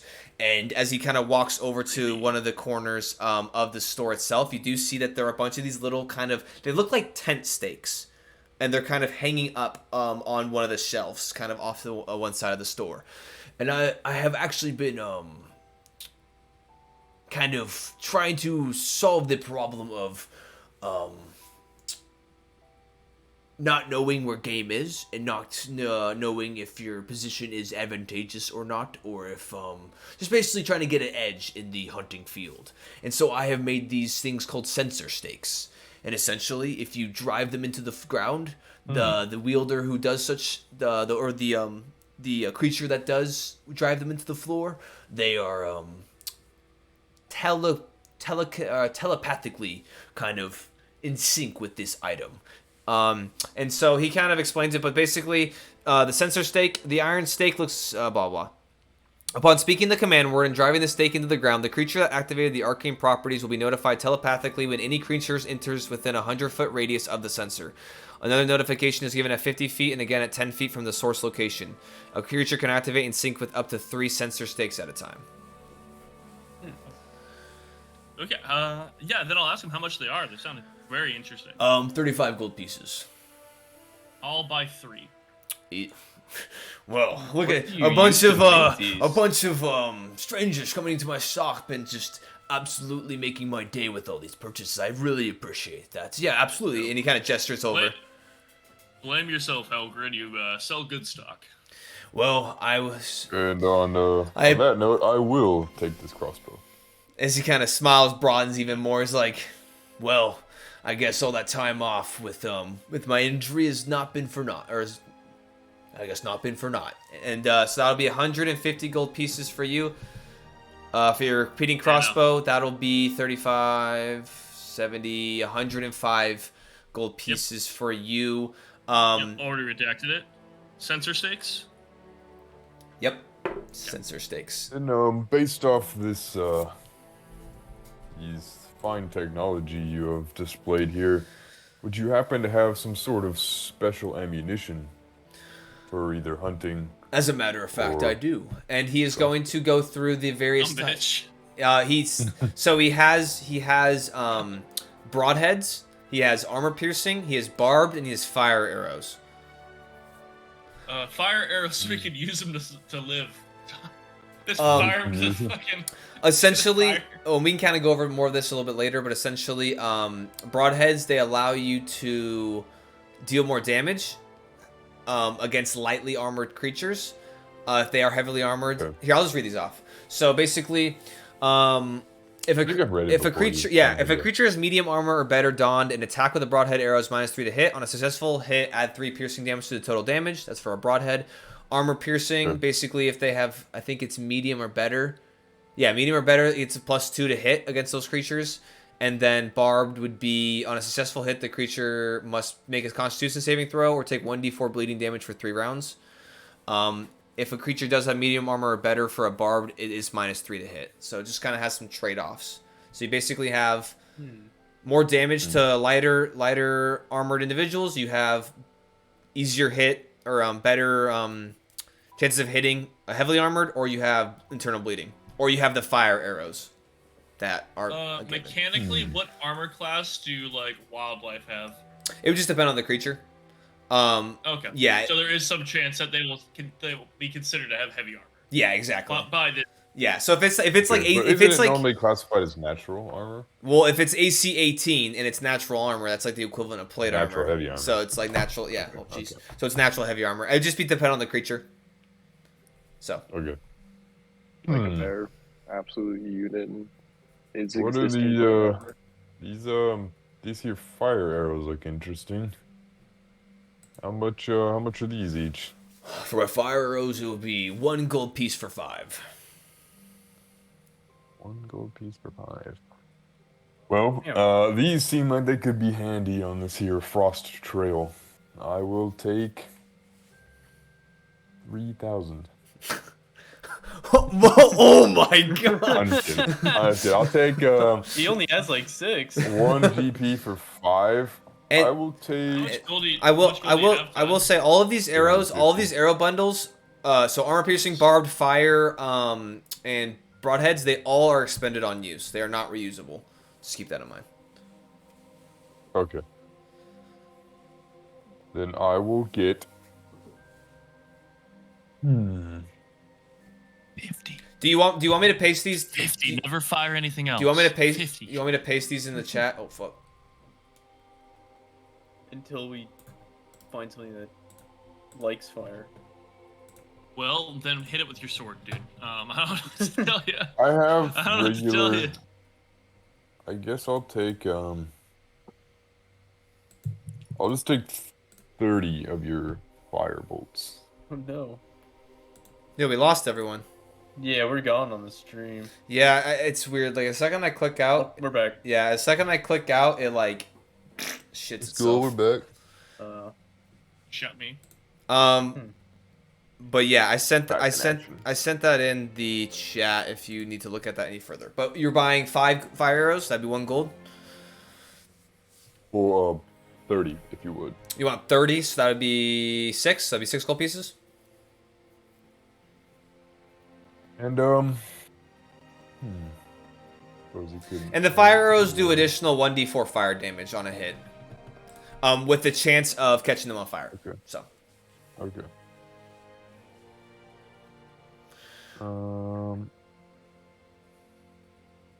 Is there anything I else think that I could that's assist you, good. individuals? You fine individuals with? Am I, anything else? I think I'm good myself, but I appreciate it. Thank you very much. Yes, thanks for the Okay. info. I guess thinking of the more simple matter. Do you happen to have a hunting trap? I do. I do have I would hunting take, traps, yes. I'll take one of those. You already picked it up at the store.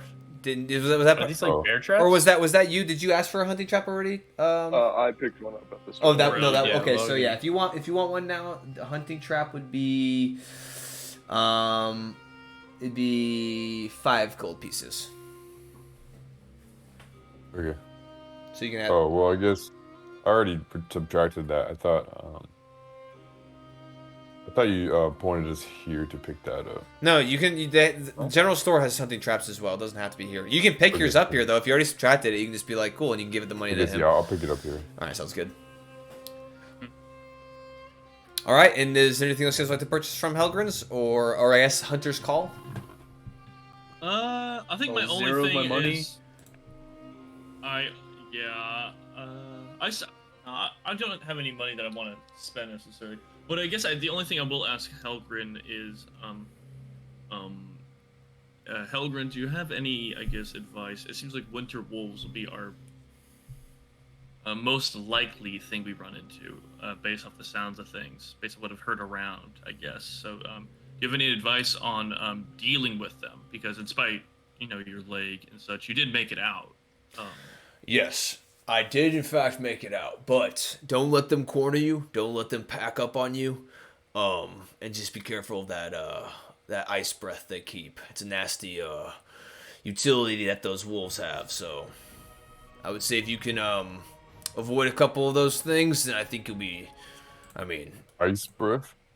oh yes, the winter wolves in this area, they can actually breathe ice, which is pretty daunting to encounter and to experience, and good luck.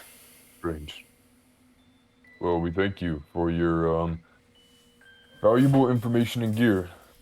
And Not a worries, and y'all be safe out there. I hope to potentially see you back maybe here again, as long as all things are fortuitous on your ventures. I think I'll hold up my 3 sensor stakes here, and I'll say, hopefully I'll be back to tell you about how well these worked for us. So, I thank you. Yes, please. Any critiques I would enjoy greatly. That way I can improve my product and hopefully make it better. Coughing stream. Good coughing stream confirmed. yeah, cool. Yeah, no, then I think with that, I myself am going to leave the store. All right. Just yeah, we'll all walk out. All right, you all three I'll leave with leave. them. Morello, what are you doing? Thank you. No good. Just guys I'm just heading reminding back who is to the alive. Hearthfire for the I'll be evening back once and just reading my book, winding down, and I'm eventually gonna grab some food. All right, sounds good. So as you go, you dropped off your stuff you made your way to the front. You did see Goose 7 once again, and you did kind of. He called in a couple of individuals who are a little bit more able-bodied, and they did kind of grab your things, and they have allocated them appropriately to your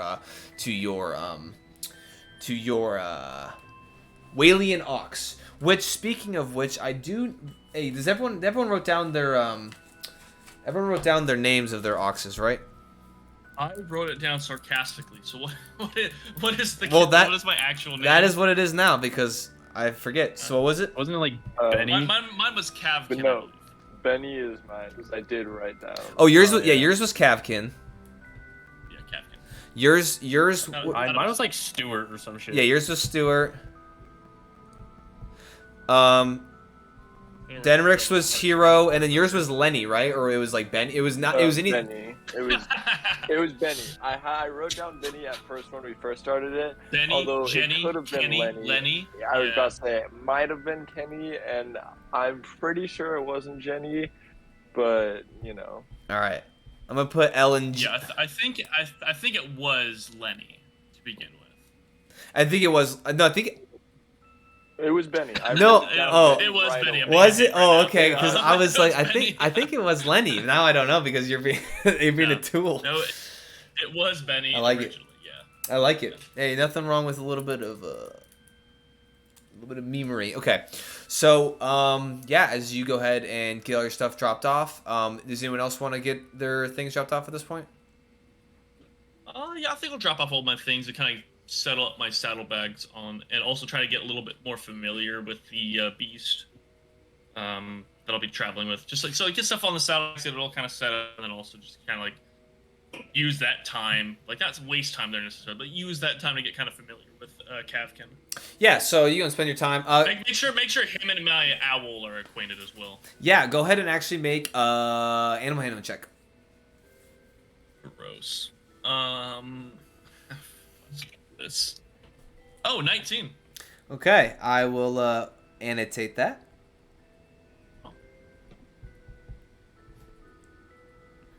So as you kind of get yourself acquainted, you kind of are directed to where Cavkin is in the stables, and you kind of go up and you kind of start to pet him, kind of talk to him a little bit, kind of introduce your owl to each other, and though standoffish at first, eventually kind of warms up to you, kind of turns and kind of engages with you as you kind of pet and kind of leans in a little bit, and by the end of it, y'all, you seem that you have kind of developed something at the very least to start with here. So nice.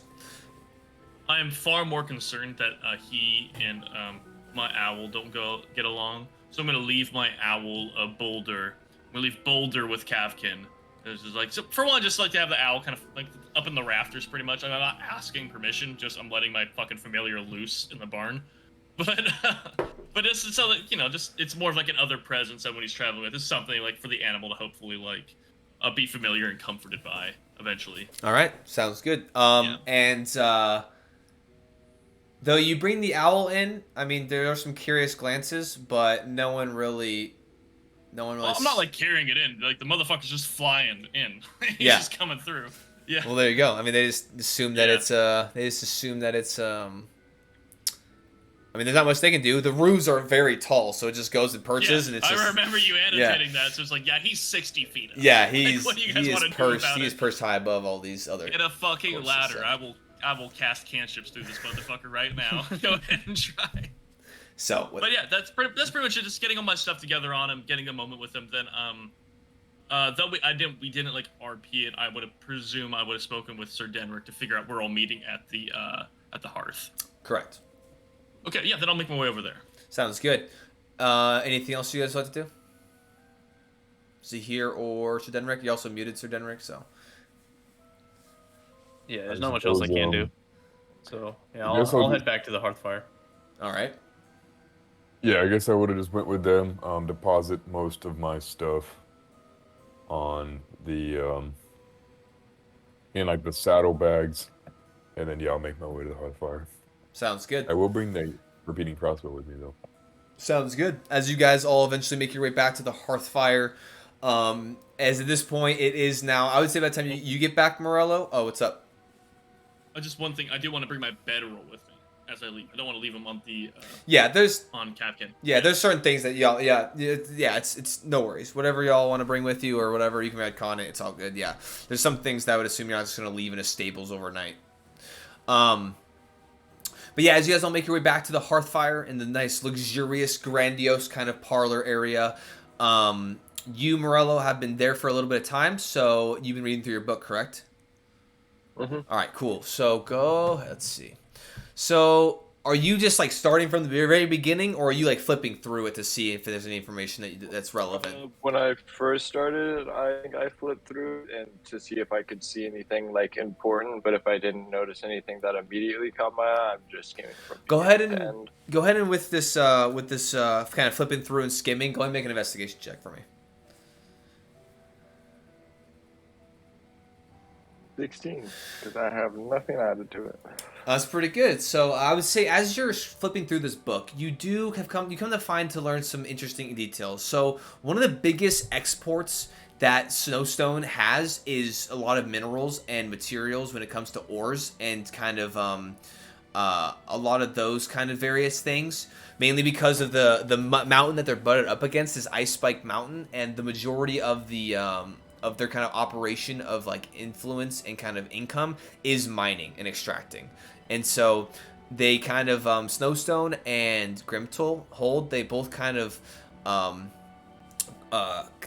exchange things along the Frost Trail, from Snowstone mainly being minerals and ores, and then from Grimtoll, it's usually a lot of like leathers, meats, a lot of things like that, because a lot of the area kind of encompassing around Grimtoll is a lot more of kind of like taiga and kind of like foresty and kind of rolling hills regions, whereas over in the Snowstone area there's a lot more kind of mountainous terrain. It's a little bit more precarious, and it's just a little bit more harsh, and so there's less kind of creatures and entities to harvest from themselves. What was that called? The mountain is going to be called Ice Spike Mountain. And as you guys have kind of just been looking around kind of like the landscape, you can like as you guys were approaching and like entering into Grimtoll your first time, each of you kind of individually, you did see this giant mountain to the east. It is massive, and so now you correlating this kind of geography and this name, you definitely have seen it on the far distant horizon. May I ask, what I've seen, I guess Ice Spike Mountains, I guess mirror in Shadowfell? So Shadowfell in my world isn't necessarily a Okay. reflection. It's more of just like Okay. a dystopian kind of like a dystopian kind of what's the word? Anti-realm kind of, where it's not like a mirror, but it's just like the things that are in the material plane are warped and transitioned to different things in the Shadowfell. But it's not Okay. Yeah. So, but it's not there isn't like that mountain in Shadowfell. Exactly. necessarily. Yeah, Okay, exactly. Cool. Then in that case, then I wouldn't have seen it. Interested to see it though. Yeah. And I would say the lords of both of the holds have been doing this trade for decades. This trade route. They used obviously the lake at the far end. They used the lake to kind of navigate shipments across between the between the gaps between the mountain range, and then they obviously used the frost trail to navigate on carts and carriages and whatnot. I would say there has been maybe once or twice that you're reading through and kind of skimming through that they have attempted anything as precarious as traversing this route in the winter, and that's usually for like dire need supplies, like medicine of sorts or anything along those things. But I would say occasionally, like twice in the last like 50 years, 3, 4, just a handful of times. And that is about what you can get. Since entering Grimtoll Hold, I now have gotten ads for Viking dinner set. Hell yeah, dude. That's awesome. Add to cart. Add to I cart. need immersion, dude. Dude, just add it, send it, buy it. Yeah, then I'll just like have fun, drink, and some food for this evening, and hanging out and read. Yeah, so I would say as you're kind of flipping through, the rest of your compatriots do eventually arrive. Are you reading at one of those like circular hearth kind of areas at this point? You do see the other three individuals come in. Go ahead and mark off 2 gold for your voucher, as you have already bought that. Are you 3 individuals buying voucher as well? The voucher's just for the meal, right? It's for the meal and the 3 drinks. Meal. Oh yeah. Yep, then I'll happily buy a voucher. Yeah. I'm ready gonna to I'm vouch gonna up. lean over to Sir Denric, be like, hey, can you spot me? Of course, my friend. It is on me this night. Excellent, thank you. Say 2. Yeah. Yeah, so that'd be 2 for you. So that'd be 4 gold for you, Sir Added Denric. money. Okay, there we go. And yeah, so as you Just add. all get your meal vouchers from the front desk, you kind of walk over Morello. You just kind of walk over to Morello as you're sitting there, kind of thumbing through your book. Yeah. We sit down. Yeah, I guess as I approach and see Morello, I think I'm very interested in what he's reading. I think part of Virden does feel bad is like having gone to a bookstore and not purchased a book actually because he's so focused on the task at hand. But seeing Morello actually reading, is very interested. So yeah, first thing you'll see is like excuse me, Morello. Anything of particular interest or anything you've read in that book you'd care to share? Yes, actually, I was going through and reading a little bit about what the 2 different cities and holds trade back and forth between each other. Obviously, coming out of here is a lot of furs and different meats and game, but coming out of Snowstone is a bunch of rocks which might interest our one friend, but that is not super important, I don't think. The only other thing I have learned is it seems like we are probably the 4th people to actually traverse this trail in the winter. They only ever do it in times of extreme emergency for medical supplies or anything like that. You're saying I'm right there, right? Mm-hmm. You're saying we would be the 4th group to have ever done this? From what it looks like in this book, they've only done it 2 or 3 times. So I would say, just to interject real quick, so it'd be like on official caravan business of actual like a trade happening. It would be, that's pretty infrequent. Judging by the demeanors of people, you think that people wouldn't necessarily make this venture, but it's not like unheard of like individual groups to go, but yeah, very infrequently would these actual holds like get together or like be like, hey, we should do this, and then they do it in the dead of winter. Oh, actually, real quick, just to kind of back here, I'll let you guys go ahead and Yeah, resolve I this. guess. Sure. Yeah. Hearing this, I think I guess I'll turn to Sir Denric because he has been here the longest, and I have we that has at least come up in conversation. So, Sir Denric, do you know the ruler or matriarch or whatever the government authority is of this this location? Because considering it sounds like people don't do this too much, perhaps there's more money to be made bringing something else over. If we're already making the journey.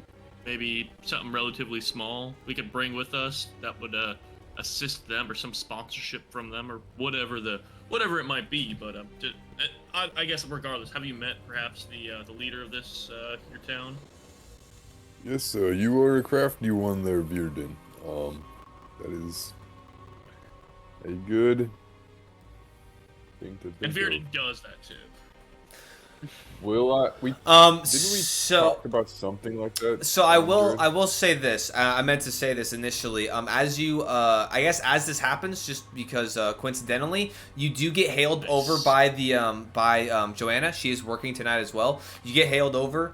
She's like, Sir Denric, and as you kind of make your way over, she's like, yes, one of the couriers from the fortress ask that I deliver this to you. As she hands over to you a sealed envelope with the seal of V on it, and it's kind of very nicely kind of etched into it. There's some like kind of designs on it, but it is sealed with a wax seal stamp. So, and I will say that you do. Well, I was gonna say you've met with the current lord of the hold itself. His name is Krasimir Vlaknik. Krasimir Vlaknik. Yeah, and you What's did his title? he's a lord. Okay. Lord Vlaknik. And you did meet with him for your negotiations that you came here to partake in. Spell that. It would be Krasimir, and then Vlaknik would be Vlaknik. Krasimir with his S? Yeah, With a C? S. Krasimir. Krasimir? Okay. I return to the table. Well, it looks like this here letter answers your question. I actually have a meeting with Lord Krasimir Vlaknik tomorrow morning, and I will ask him just that thing. You have not actually opened it. Oh, He's assuming. in my mind. He wants to meet with me. Well, like, what else could it be? You can I open. see You the can seal. you can open it and find out. It's Okay, gonna be a anyway. receipt. Alright, anyway, I rewind time, dude. Alright, I open the letter. So as you In front open of the letter, basically there's obviously a lot more articulation when it goes into it, but essentially your negotiations on behalf of the Kingdom of Weston have been accepted.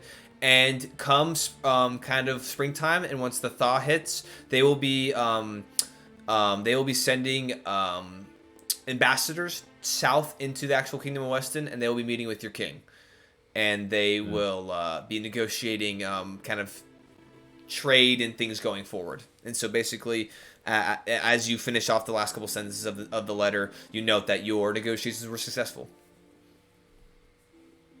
So, he doesn't want to meet with me. But you might be able to meet with him.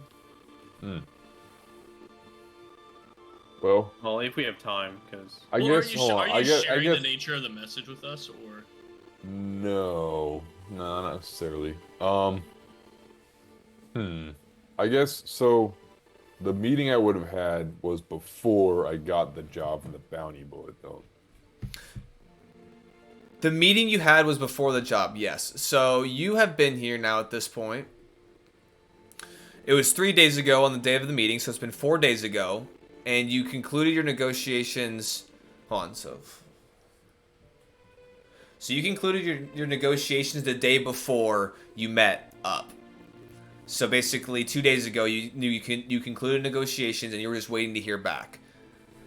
And so, Okay. yeah, and then kind of as you were, in between you kind of, doing your thing, you found this protection detail, at which point it kind of wasn't in line with what you were going to seek further in this realm. Well, retcon, I say to Virden. Yeah, I have no idea what retcon means. You bring up an interesting point. It may benefit us to inquire about such a endeavor. Maybe I'll make my way to the castle, I guess to the fort, tomorrow morning, maybe before we head out, after we've talked to Agsov.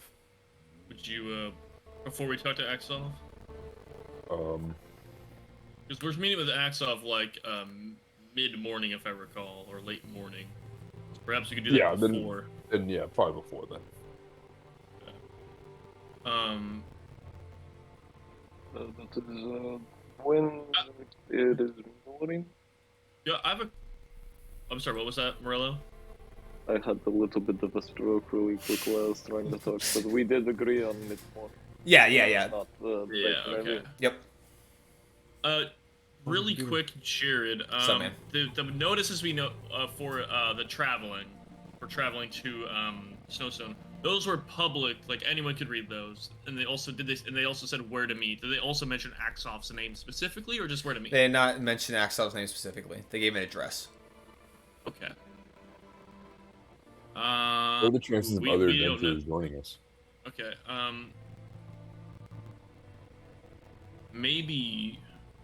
Was it like a tear off little stub thing? It was a whole posting of a parchment. You all found different postings of this as you Right. took it.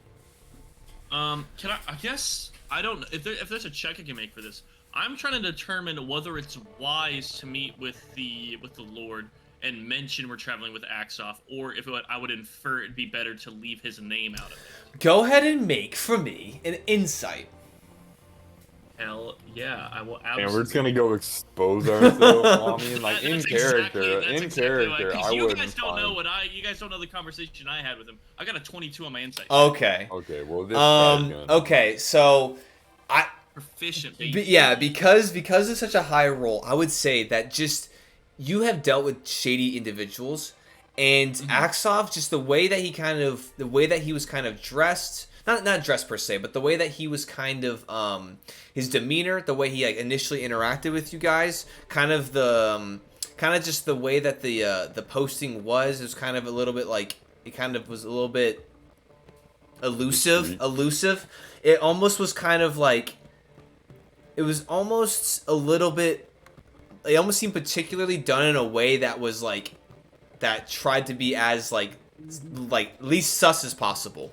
Basically, kind of like just adding details and things that made it not very outspoken. Kind of kept it like little low key. And then definitely with your conversation at the end of it, which is helping this too. You probably assume that there is probably some under the table, underhanded things that is transpiring that if you were to get the local authorities involved, may or may not prove additionally conflicting when it comes to him. You've dealt with these kinds of individuals before, and the best I can describe to you in this like recollection and thinking is he's very roguelike, and he's probably part of a bigger organization, because not everyone has like a door knocker like that.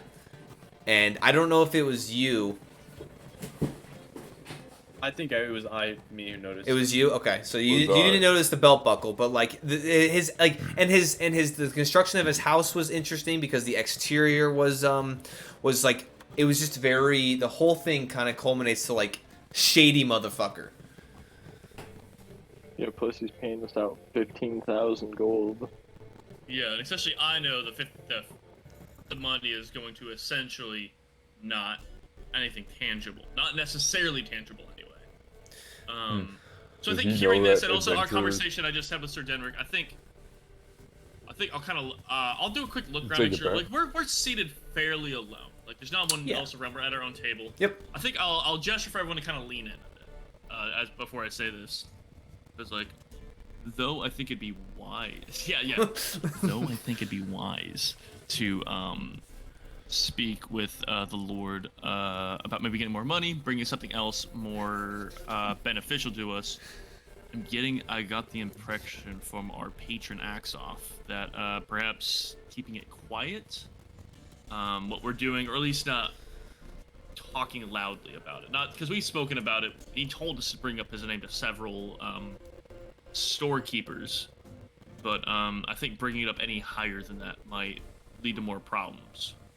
For us, anyway. So I don't know how invested we are in that, but we're all here in one way, shape, or form for money. Hey, real quick, you guys can RP, killing it. I'm gonna go ahead and take Nox out just because I don't want him to, be all cooped up for too long. So y'all keep doing your thing, and I'll be back in like 5 seconds. And by 5 seconds, I mean like 2 minutes.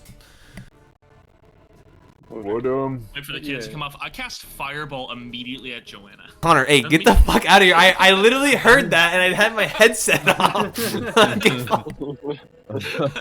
Yeah, canonically The she's media. dead. Canonically, she's a use one of these diamonds already, man. Yeah. You're gonna Bro, use one of those diets. don't waste on that fucking diamond on Joanna. I'm sorry if I watch one of our I dive in the patriots way of commit the a war fireball. crime, man. Yeah, look, war crimes just come about where I go. Either I'm in the wake of them or I'm causing them. I don't know, and I don't really care. Well, But yeah, I guess for us, just as we're all talking about this, though, I guess we could talk about this and give Jared a brief summary, if that's fine with you guys. But yeah, pretty much the big thing I'm trying to communicate is, I think still talking to the Lord.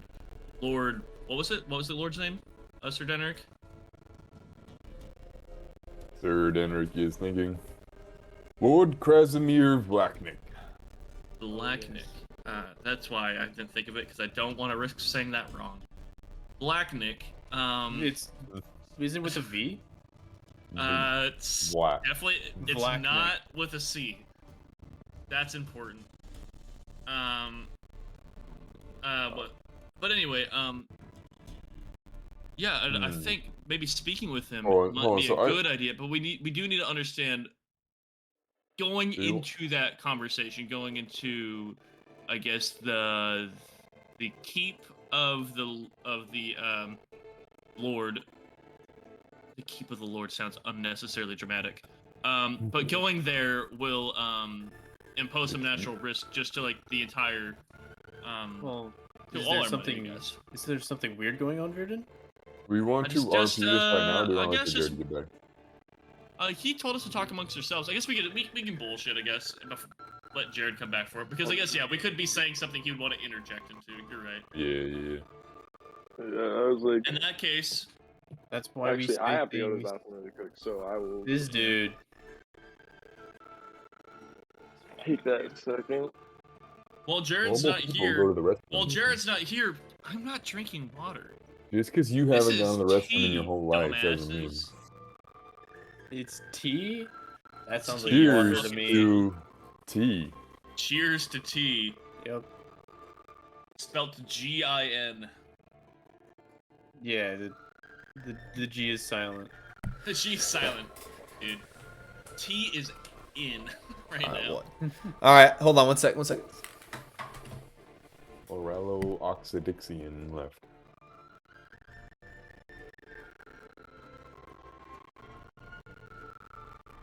Guy just casually grows 15 feet tall and walks through the city.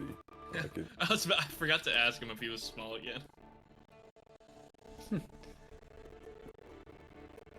Can't imagine it'll last that long. Just stays huge, bro. Yeah, big if true. Well, it's true, so. Large if factual. I'm reading in the chat, Dungeon Master, hit refresh on that music, please. Oh, let me hear this.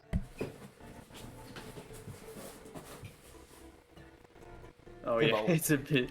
Okay, so I am now back. Hey, your fans want you to switch the music. Yeah. The crowd's going wild. Oh. Is the music sound like shit? That's what they're saying. I'm not large anymore. This is what the So I people had say, to let man. my head in. Do you actually well, speaking of largeness, I'm wondering if you have a spell. Let me go ahead and change the music because the crowd hates I'm it. sorry, what was that, Merlot? I was wondering if you have a spell, speaking of size. One specifically to make me one size larger and huge sized. I'm gonna be... Yeah, I've never... Growing up, size was never a competition for me personally. So I actually don't have anything Oh, to it's going augment that through funny? artificially. Got nothing to hide. I have nothing to hide. My robe's just uncharacteristically loose right now. I'm wearing this like a bathrobe right now. It's like leg up. The entire time I talk to you, just Is it Everyone's looking. Is the away. music better? Let me Everyone's know. seated Let me know if the table, music's but I'm like better or obviously not. to the side and the legs crossed up. But no, I don't. I will say with incredible roleplay and description that I don't have any spells that would make you a size larger or smaller. It's still messed up. Oh hell yeah! Still dude, funky. Oh, man. A crispy RP. But also, I do believe most spells that would do that do have a stipulation that it can't be stacked. I believe, but I don't know for sure. You might be able to stack It them. can be stacked on top of my Giant's rune. Oh shit! But Okay. I have to have Does it specifically note that? outside work. Oh. Do like 10 times damage to small creatures. You do more damage to smaller. Yeah, he does. Yeah, if there's like a bunny up there, just punch it. Grab something and throw it. But anything that I Like the let cheeky go of gobbo. goes back to normal size. So if Boom. I were to throw a hand axe, it would be huge at first and just go back to like a normal hand axe size as soon as it yeah. leaves my hands. I mean, you could pick up a large All right, let rock me know if that fixed the the size of a audio. giant boulder. Hopefully it did. A large boulder the size of a small boulder. No, a large boulder the size of a huge rock. Hey, I'm still reading. Oh, that I'm was reading a that was a news Funky. article. I just saw that. We're Small good. boulder the size of a large boulder. All right, so All right, are we able to pick up? I have things I'd like to say to this here shady individual. absolutely go ahead. Is that me? So picking up right where we left off of you saying, "Hey, maybe we shouldn't say that." I'm like, "What do you mean, Virden? Is there something you're not telling us?" I'm sure if I took time to think about it, there's probably a number of things I'm not, but nothing like of consequence. It's just that I mean, concerning this I'm- here adventure. no, what I to think say? I think considering Agzov, I believe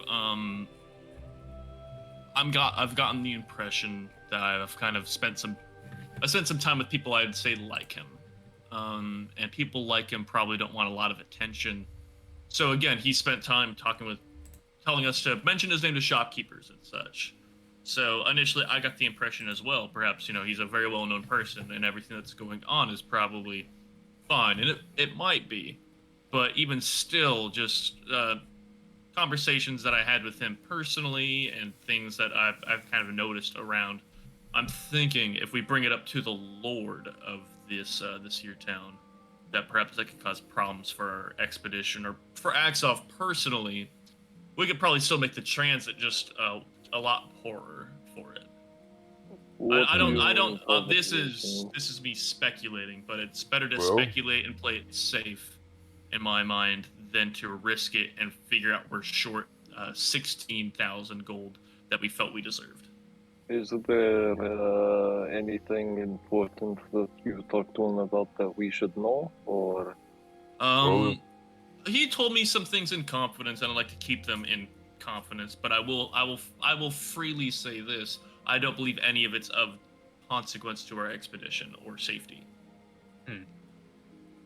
Though I guess the only thing is, and this is me speculating upon something he told me. Perhaps we want to make sure that, which I don't even know how we can influence this safely. But just to make sure, but just keep an eye out for anything like maybe humanoid or anything like a person or a group of people maybe looking to intercept us. Just it seems like, of course, anything worth moving right now at this time of year will naturally have somebody potentially either wanting to intercept or stop it. Right. Well, so this there's is, ice wolves and there's the fire bugs to watch out for, but also there might be hunters that look a bit like us, like people out there, So it's maybe just keep an eye out, If you see something that looks normal, let's make sure it's not recent, but things like that. But that's all I could think of, really. I'm looking at Virden like very suspiciously. Yeah. And I'm drinking my Is it bottle here? of wine Yeah, from so the I- day before from the bottle. Just drinking it I'm from. like, I well- haven't used my meal ticket yet. think I'm you- still drinking yesterday's wine. Which Well, if this I is, think I'm realizing now as I'm doing this, I never corked it. It's like it's probably got So, a little bad. yeah, but you're I'm like, still shit. drinking it. Yeah, you're like shit. I My paid, like this is 5 gold of wine in here. Like I'm still gonna kill it. So here, after hearing that whole bit, he just kind of is a little bit taken aback and just says, "I think you might be looking a bit too much into this, Virden." I would rather look too much into it than be caught unprepared. I think looking Well, too much this- into it at this stage doesn't hold us back, but keeps us more cautious, and that's a good thing, especially where we're going. well, if this is some sort of shady practice that we're keeping from the authorities, I would want no part in Fucker. this. You fucker. I was about to say, I will anything that is not above board or something that we have to keep away from anyone in charge does not feel like it's something we should do.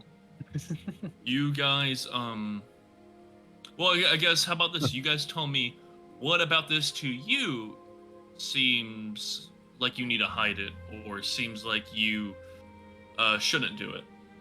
Aside, I mean, Well- even based off what I've shared with you, what seems strange to you? The Well, first off, information we're, that was- you go ahead. the information that was not shared with all of us. Something about him leaving out a crucial piece of information where we might see someone trying to intercept us is That is something all. that would have been important. That part is me speculating. That's me building off of something he said. I will say he never said anything about that, but that's. I want to roll. I want to see if this That's- guy's lying. I want to go see if ahead, he's go lying. ahead, He go seems ahead. like he's lying. Jared, let me know. Am I rolling deception or persuasion? I don't know yet. I think I wanna roll believe what insight. I'm saying, but So, hey, honestly, choose whichever. Choose whichever you want. Choose whichever of that, and then you go and roll insight there, Sir Denrick. Insight? Okay. Yeah.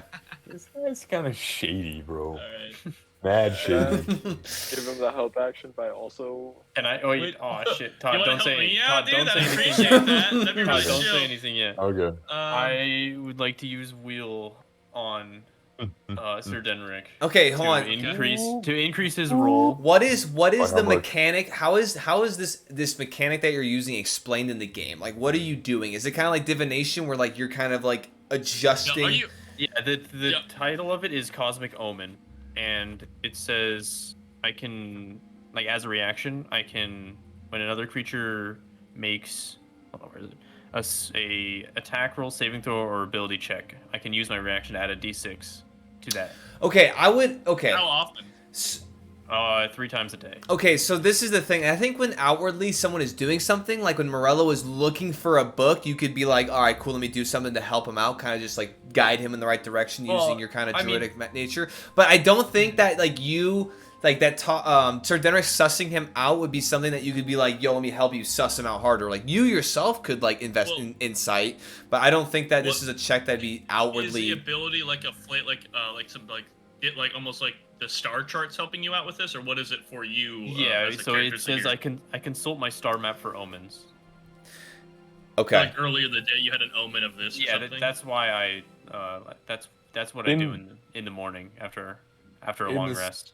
In the same sense, though, like, if he's also suspicious, I mean, you can give Okay. him. Like I can You can like give him but a help like, action. I'm or the one something, talking or to him. Is what- that I will. better? I will It's, say. it's up to you, Direct Jared. It's up to is- you. I will say this. I will say I this. don't want to get my boy. I don't want to get my boy. I will say this. be Insight is a clear. very personal thing that you yourself are doing in reading someone's behavior or like what they're saying or how they're doing it. So I would say that you cannot assist for that and you wouldn't necessarily be able to intervene with that. Like if you can do it to yourself, Zahir, then that's fine. But I would say for this it would be Okay, I it mean, would it be- makes sense. all right. So Todd, you already rolled, right? You already rolled. You have your I results. rolled already a rolled. 9. Okay. And What- and what do you add to that? Total 9? 20. Before you give yours, Connor, can I also roll an insight? You can check? also roll an insight Absolutely, check. absolutely. Yeah, I'll let you guys roll. I'll let you Sweet, while I'm waste your doing rolls. I'm gonna lean forward and grab I'll my let you holy sigil and cast guidance on myself Okay. as I look at this man suspiciously. Okay. Okay. Damn, this man just like Waste your powers shit. up Waste and your blasts. This guy just beams him. I dimension door out this bitch. Let's go. This Beams is a his ass. cantrip. I cast hold person. I My counter. guidance was plus an extra 1, so Nice. 17. 17. Alright. I Zahir. got a 3. Oh, he's lying, bro. He's lying to our face. I'm gonna beat him up. Okay. I'm like, yeah, dude. Yeah, use your spells. Use them. I cop. Yeah. So, okay, I would say that like he's What was he doing he's now? being pretty. So for both of you who rolling insight, when it comes to like trying to see like what his intentions are, you're not. He's not necessarily. He seems pretty genuine in the sense that like he literally told you he's like this might not necessarily be a good idea because this individual that we're dealing with is sketchy. He's kind of saying that pretty much outright. However, I feel like you guys like. Obviously, you're looking at you're pale, right? You're pale. Dude, You're yeah. pale. And Dude, am like he's albino white. He's albino white, yadded as I'm fuck. wearing my hood still, so you don't see the tattoo. But you have seen that he is yadded as fuck. He's just a dark demeanor clad individual, and so you're getting kind of a sense that he's being honest in the sense of what he's saying. Obviously, he's not. Obviously, he said outright, "I'm not going to tell you what we talked about." But like, you're getting the vibe of like real recognizes real, and you know they could both be. I mean, this dude's kind of shady. Maybe they. I guess I was rolling more insight on him saying there's people that could be looking for us, and we say there's people that could be looking for us. He's like, well, maybe. Oh, if like this is something Axop told him. Okay. And then he was trying to play it off as he's being genuine in speculation. He's being genuine in speculation. Like he is not he is like the way he's talking, it rolls off the tongue in the sense, and like the way he's like his mannerisms are not saying that he's lying.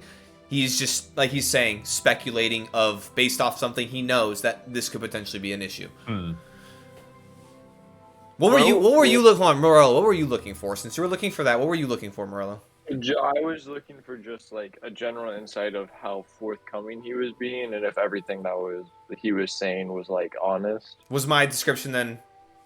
Yeah, your description was perfect. All right, cool. And I think like for my character, that's like I was trying to be very like transparent. Like I was telling you what I wouldn't tell you, and then being forthright with everything else, if that makes sense. Well, If I feel like anyway, I hope I wasn't lying accidentally. Well, I think considering all our lives are going to be in each other's hands based off of the reaction we've gotten from the townsfolk, I think you should tell us exactly what Axel told you. I'm gonna be honest. I don't see a reason to. It's for one, you could ask him probably the same question I asked him, which I'll let you, I guess. Okay. Work on that, because I'm amazed a little bit that no one else asked it. And he was forthcoming with me, at least. I do have a very trusting face, as you can all see. But it wasn't. Also, I told him I would keep it between him and I intend to be a man of my word. So. Did he tell you why? I didn't ask why. I don't think I asked why anyway. But either way, I didn't ask why. I asked him something, he answered it, and I was satisfied with the answer. And I intend to get where we're going safely and a bit richer for it. And of course, we all do. Successfully getting the snowstone, which I think at the end of the day we all want to make some money, but we also, myself, it's more important to me just to get the snowstone.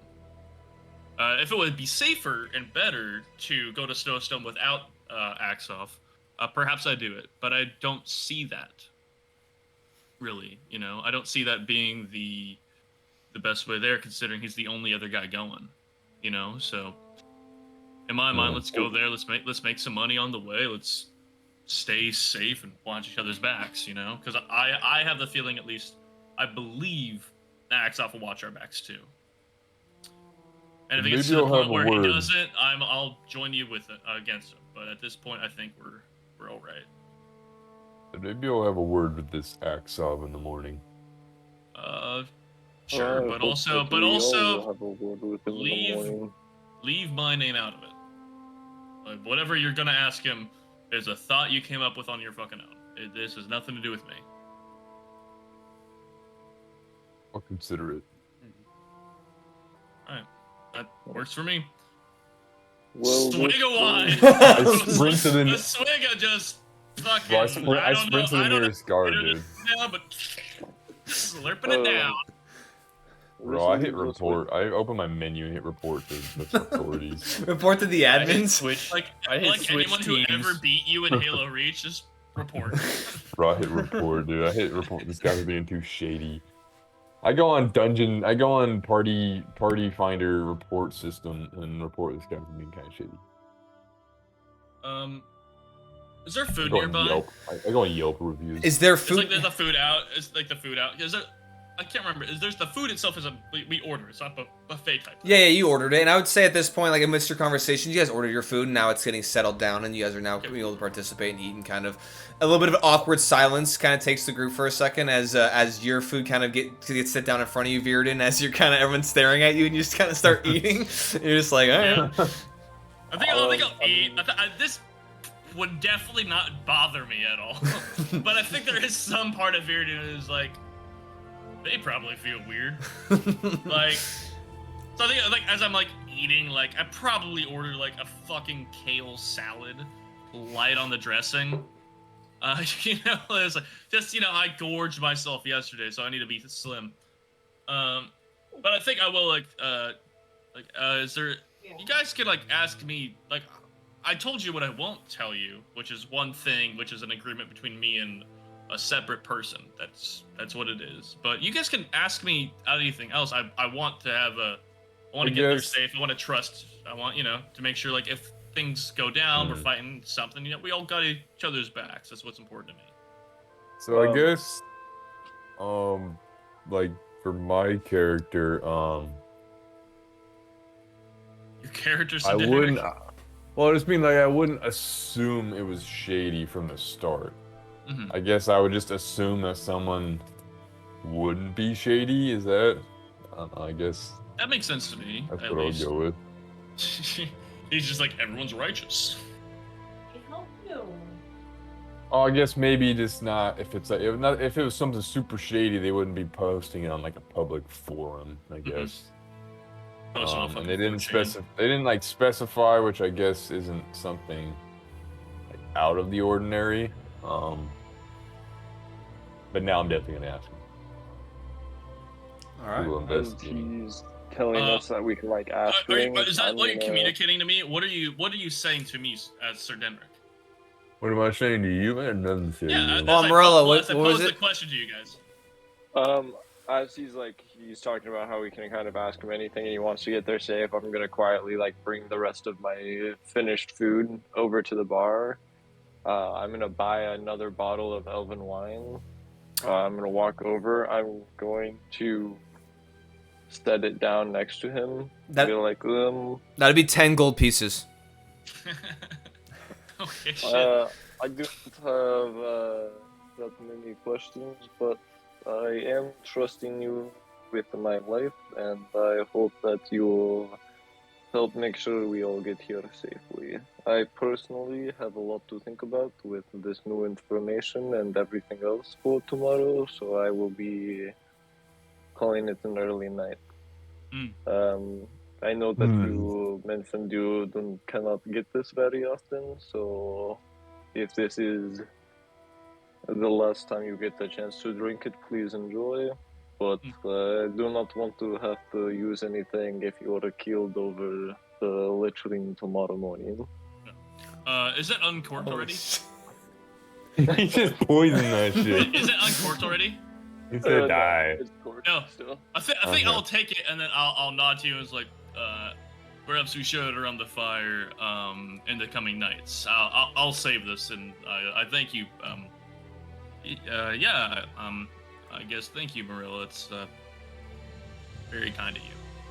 And I'll put it like in my little backpack. I'm one of those weird like tourists. I have a backpack with me still, taking photos of like everyone around. It's got the water pot. It's got the water bottle, like little stretchy thing, little water bottle. Yeah. Yeah, I have a hydro flask like in the bag, and it just goes into the wine bottle.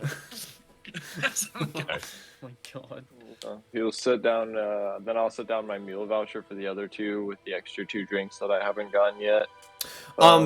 Just so if you wanted to get the bottle, it'd be 10 gold. You have to get it charged like by the gold because it's so expensive. Yep, I bought it with the 10 gold out of my inventory, and then I had the meal voucher from earlier, and I had gotten 1 drink with my meal, I had assumed. Yep, so okay, makes sense. I have 2 left over. Sounds good. Then he's gonna step outside, or I'll step outside, and then he's gonna head up for the night after that. Okay. Is there anything you want to do outside with your patron or anything? Yeah, I was gonna say while he pulls out his dragon claw pipe that he got from his friends, and he starts to pray to his patron for safe travels. Okay, go ahead and make a religion check for me.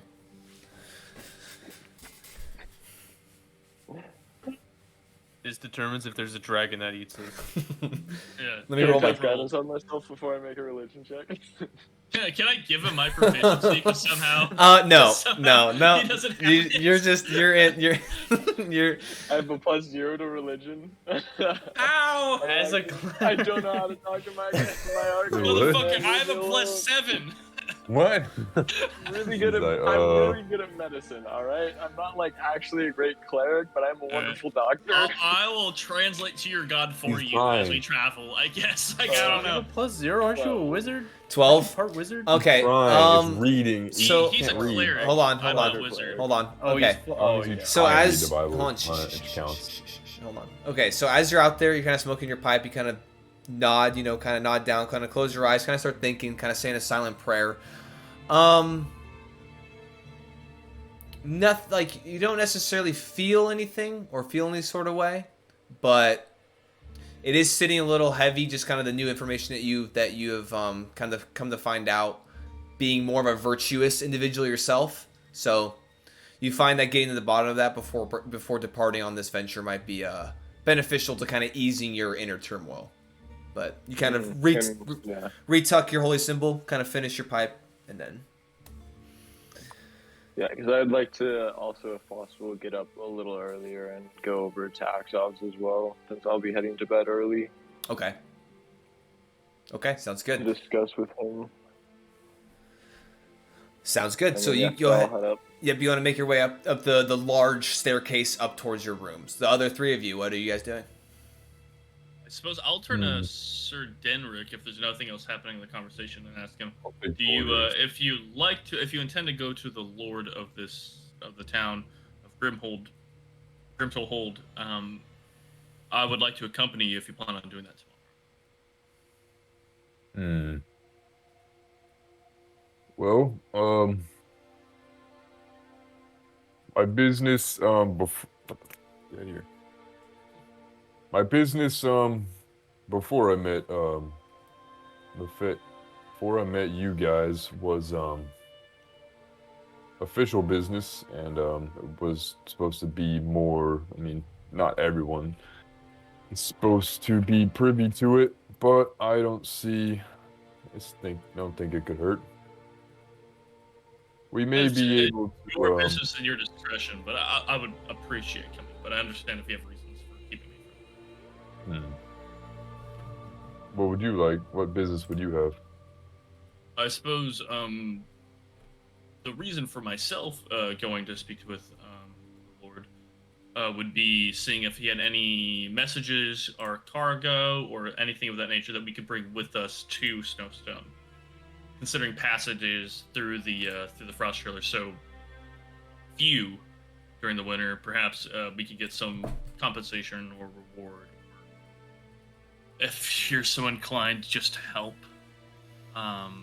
But just something we could, just in my mind, was just something we could do to make more money, or perhaps get more aid for our journey if he became invested himself into us accomplishing our mission. But of course, all this myself is doing it with it while also keeping in mind I probably want to not include Axoff in it. Just, again, Axoff didn't ask me to say that, but get the impression. If you're fine with that, then I'd like to meet with the Lord, and you can do as much talking as you like. I'll just... Do you actually think the probability of someone trying to stop us is high?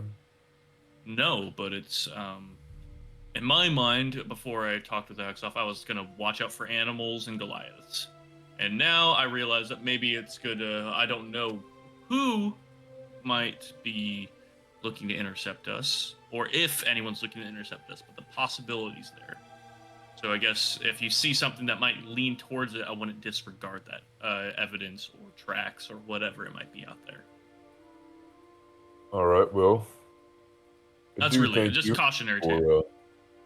Do thank you for the warning, and I suppose it wouldn't hurt to maybe inquire about another other mission that could pertain to our journey. I only plan on crossing the Frost Trail once, so if we can maximize what we get done and how much money we make, that'd be ideal. But obviously, there's complications in there. You That's plan my on idea. coming If back you this way? I don't, but we'll see what happens. Hmm. I plan Fair on enough. ending my voyage in Snowstone. I suppose your business is your own, but I wish it was. all right. I suppose we could leave Axov out of the equation when talking to Krasimir. Right. But if it makes you I feel just- more comfortable, you can say you're traveling on my behest, as I do have business in Snowstone, and I was gonna go anyway. So if that makes you feel more comfortable for reasoning, you can say you're traveling with me to make sure I'm safe, because you are. So you wouldn't be lying. Okay. Well, I just don't want to be caught up in some sort of shady dealing. You're That only is as caught up as you already are, so I wouldn't worry about it. Fair enough. Fair enough. Zahir, is there In that anything case, you'd like to I'll- do while this At conversation? some point during this conversation, Yeah, I mean, you're there for the whole thing, Zahir would yeah. have snuck off and gone back upstairs. Oh, okay. No, we're Probably just staring like at each halfway other. through that. I mean, yeah, we're chatting about Just it. silent, just like no words, just like Just Yeah, a I'll full just, Irish like, goodbye. slowly- Full Irish goodbye. okay. Just leaves. Slowly scoot his way out of the conversation and then leave. All right. Did you ever tell me like where you were from? Sounds There, good. Virgin? No one's ever asked me, and I don't offer information, so. Well, just maybe just to make the situation a little less tense, tell me about yourself, Virden. You Yeah. Well, you don't what mind would me you like to know? saying you are a strange individual. I have not met One very might many find like that you. offensive. I don't appreciate that. But I mess Well? up. I get that a lot when I travel. I doubt you deny that fact. I literally just did it. Well, where are you from?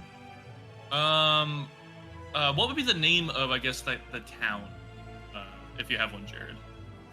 If you're okay with that, I could pull one out my ass. but I'd rather you- Of what town? of the town I'm from in the Okay, yeah. Wait. Yeah, just say whatever. Just pull some shit out of your ass if you want. yeah. I'm from the town of Dunwich. Dunwich. Dunwich, yeah. You've heard of Dunwich, yeah? Dunwich. Oh, okay, that's fine. It's we a, have it's a a small we area. have a hamlet in Weston named Runditch. It's sort of close. I mean, I think culturally they're probably very similar. So Oh, you can well, imagine I I'm would from assume. Runditch, yeah, if that helps. I'm writing this also down. Okay, yeah, please, please do. Yeah. What province is that? What We from where I'm from, we don't really have provinces. We're kind of our own, almost more isolated community, if that makes any sense to you. I don't know where you're from. Do they have provinces and such? Yes. Well, we are from this mainland, the province of Rowek, which we are currently in. Oh, okay, so a big one then. Is this what's the name of the thing you said? Mine it confused was myself. Dunwich. Dunwich. Mine's Is it Dunwich. Yeah. So is this some sort of island or another continent? It's far away. I'd say. An island of sorts. Yeah. It's an island. It's just kind of its own community. We kind of keep to ourselves out there. Well, we're like pretty central in the continent, right, Jared? I would say Sorta. Rivera is more central than Rowek. Rowek's kind of eastern kind of section. So Hold Are we on. Let pretty me far inland? here. Let me Or show. no? Let me show you the map. Hold on. Let me show you the map. Go map up. Map. See, Pull up the map, Yo, dude. map. Let me show you the world map here. Map time. map. Map. Map. All right, hold on. Map. Can y'all see The this? Map. No. No. No, I can see cannot. Can you see this now? Is- No. Oh, it's white, so it's a little hard to see. Hold on. Yeah. Bro, I can't see shit. Real what? Okay. Did I go Oh, I wrong? should probably like maximize the image, huh? Okay, so basically, yeah. where I'm holding it over, I can't see anything. Is it better on Twitch? Might be better. it's a little bit No. better on. It's a little. Dude. Hold on. You guys, Oh, you guys are oh, like okay. right. Oh yeah, it is better on Twitch. Yeah. Hold on, I'm waiting for my finger to catch up. You guys are like right. Nope. Nope. Hold on. You guys are like right. Oh, this is fun. You guys are like right. Hold A lot on. of fun. Hold on. You guys are like right. Little. Like right there there. we go. Like right. Like right. Keep Jesus going. Christ. Like Keep right there. going. Like right there. No, too Like far, right there. too far. Like right there. Oh yeah. Like right how there. close are You're we to still the moving. water then? How close are we to the sea? You're you're close, kind of. Okay. But we're close to like the northern sea, which is like, is that anyone living up there? Yeah, it's pretty frozen up there. Nice. Just frost smells, man. Well, Just frost shit. this island to the north? Or more south? Land 20 questions. Yeah, this is good. Let me see if I can help you out here. Have you traveled much beyond your province? I mean, yes, I've been a ways south, not past the, what's that fat river you got there, Jared? The Vontham Strait. I haven't come too close to the Vontham Strait. I've been, Hmm. not that far south, but, been around, done a few, odd quests and such. Okay. But I generally stay fairly close to Weston. Okay. Well, I come from a place I'd say that's far further south than that. Quite a bit further south, if that makes any sense. Yeah. So I mean, traveling there is hard. Traveling to and fro it takes a lot of energy, time. But yeah, I mean, I enjoy traveling. So I believe this is by far the furthest north I've ever been. But so yeah, people like me don't get around here often. So. Well, if I'd said it before, welcome. We don't get many Southerners up here. I can see So, why. It's cold as hell. It's an acquired taste, but Certainly. this here is far colder than I'm used to. It almost freezes your soul, as they say. But That's something people say. they say it. Okay. Well, I'll take your They word do. for it. I'll take your word for it. The only thing I could think of would be this cold is must have been 7 winters ago. It was frost covered the whole land down in Weston. It froze all our water wheels along the river. Motherfuckers talk about El Nino right now. And it Oh no. it was actually quite nice because you could ice skate along the lake. Oh, that is nice. And That's nice. you ever been ice skating? I can't say I have. Oh, you're No, I missing mean out. I've done something like it, but I was wearing normal shoes with it, but still it's kind of like going around on the ice. Yeah. It's just called slipping on ice. You have to Well, really there's a get the. certain rhythm and movement you have to do to like really get it right. But I mean, of course, at that point, I was being kind of pursued by All right. creatures. I would say just to kind of keep this story going along. I would say to keep this story going along. We'll say that I end up with more questions than questions or answers. the banter continues for a little bit longer until you guys eventually Yeah. find yourselves needing to retire for the evening. And you know what I'm doing for bed, right? Meditating. Sleeping. No. Well, I don't have a room for the night. I'm using Oh, yeah. Lehman's tiny hut outside. Okay. I'm posting it up. I got my bedroll with me. You know? Okay, that's right. No, I'm gonna wait for everyone to retire because I realize everyone takes longer, and the spell lasts 8 hours. So I'm gonna spend the 4 hours meditating in there, use the rest of the 4 hours, and it's transparent, so I can view on the outside, but no one can see in. Where are you doing this? In Find a fucking yard that doesn't look too busy. You know, like close enough to the entrance of the in someone's yard. close enough to the entrance, and I'll make it, since I get to choose the color, I'll make it white so I camouflage it into the snow. Okay. Construction site that hasn't seen anyone on it in a couple of years. Yeah, like if there's maybe like a roundabout or something that kind of like the path kind of naturally goes around, I'll put it there or something. Okay, sounds also- good. Okay, yeah, so I'll just. You find kind of like an alleyway off to the side that you can kind of see. Hell yeah. You can still see the entrance of the hearth fire, but you do kind of you cast the spell, and the hut materializes around you. You set the color to white as it kind of blends in with the snow, and as you're out there, obviously it's cold as you're casting the spell, but then immediately as the hut kind of generates around you, it immediately warms up, and honestly it's pretty cozy here in your little hut with your bedroll. You're just kind of. Dude, as I'm getting in my bedroll and I'm just like thinking about those dumbasses who just bought tents, I'm just like, you've done it again. You've done it again. I think I'll be in my bedroll, but I will try to meditate for the night. You try to with the alcohol. I'll get cozy. With the alcohol hitting your system too, you continue to chuckle to yourself as you kind of sit there and meditate throughout.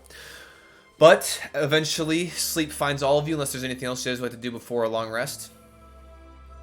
The only thing is I make sure no voucher goes unused before I go to bed. Sounds good. I use none of mine. So. Sounds good. So as you go ahead and bring some of the 6, 7, 8. How many drinks do I have? You Did you have any of those extra? You had to bring a couple drinks with you to your room. You're walking away with two more. I mean, it's like, I'm gonna use all the vouchers. Goes to his room with a keg. Do they come in pints? Do they come in kegs? Yeah, you can redeem 12 for a keg. No, they come in individual drinks. But And eventually, I roll persuasion to get a small keg.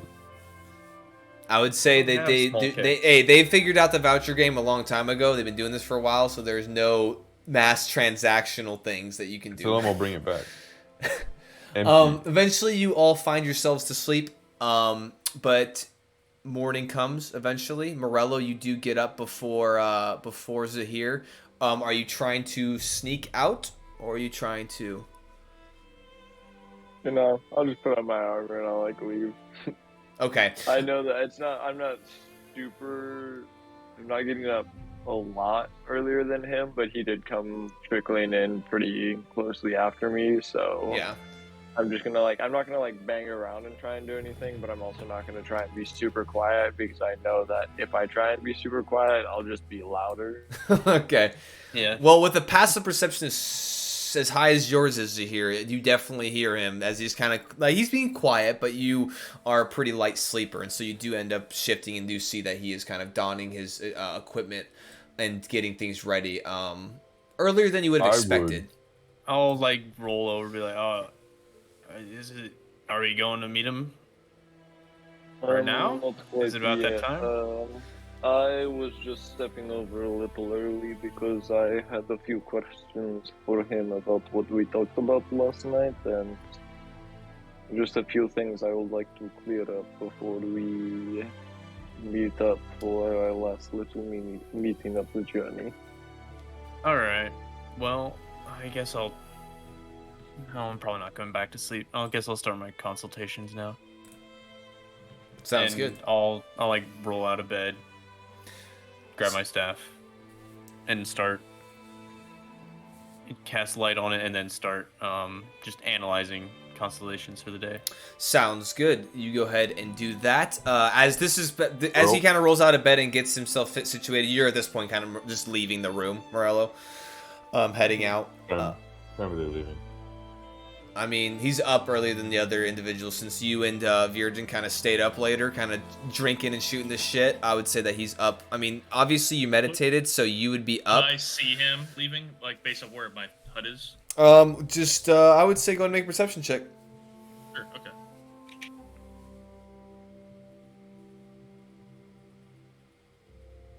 I think you hit mute while doing that. No, I probably didn't see him. I'm just muttering. 7. Yeah, so 7, I'd say, as you're kind of doing your morning routine and whatnot, as you're kind of getting My yourself. morning brooding.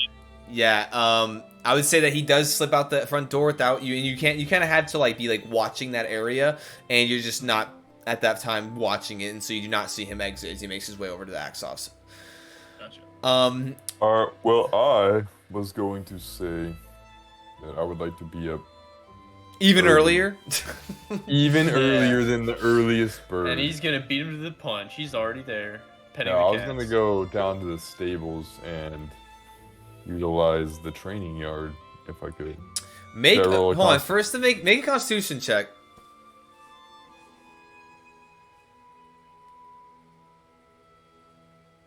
Constitution 19. 19. Okay, I would say that you, even after Solid. finishing all of the vouchers off, you still managed to get up and get yourself out of bed and doff your gear and are able to head out early. Go ahead and make another perception check for me, Virden. Do they have alarm clocks I think- where it's like you got the candle and then there's like the 18. nail in it? No. You said 18? Yeah, I would say with this more kind of with Sir Denrick's armor being a little bit more presumptuous and a little bit louder when it comes to just exiting and doing things, and you hear the a good morning to you as well as he greets the door attendant as he is a right I proper don't knight. intend to be scuttle. Dude, I just think the Riz. The Riz. And Man. then, at this He point, can I think hear the jawline. I'll dismiss Tiny Hut as I leave, and I'll make my way to him. Because I presume we're making our way to the Lord's estate or the Lord's keep. I'll jog to catch up with him. Okay. So as you go ahead and jog and catch up with him, go ahead. Good morning, Sir Denrick. How are you feeling? Morning, Virden. A fine morning it is. You ready to go see the Lord of Grimtoll Hold, or? Well, not quite yet. I was actually heading down to the stables to take a few laps around the training yard with the ox that we bought.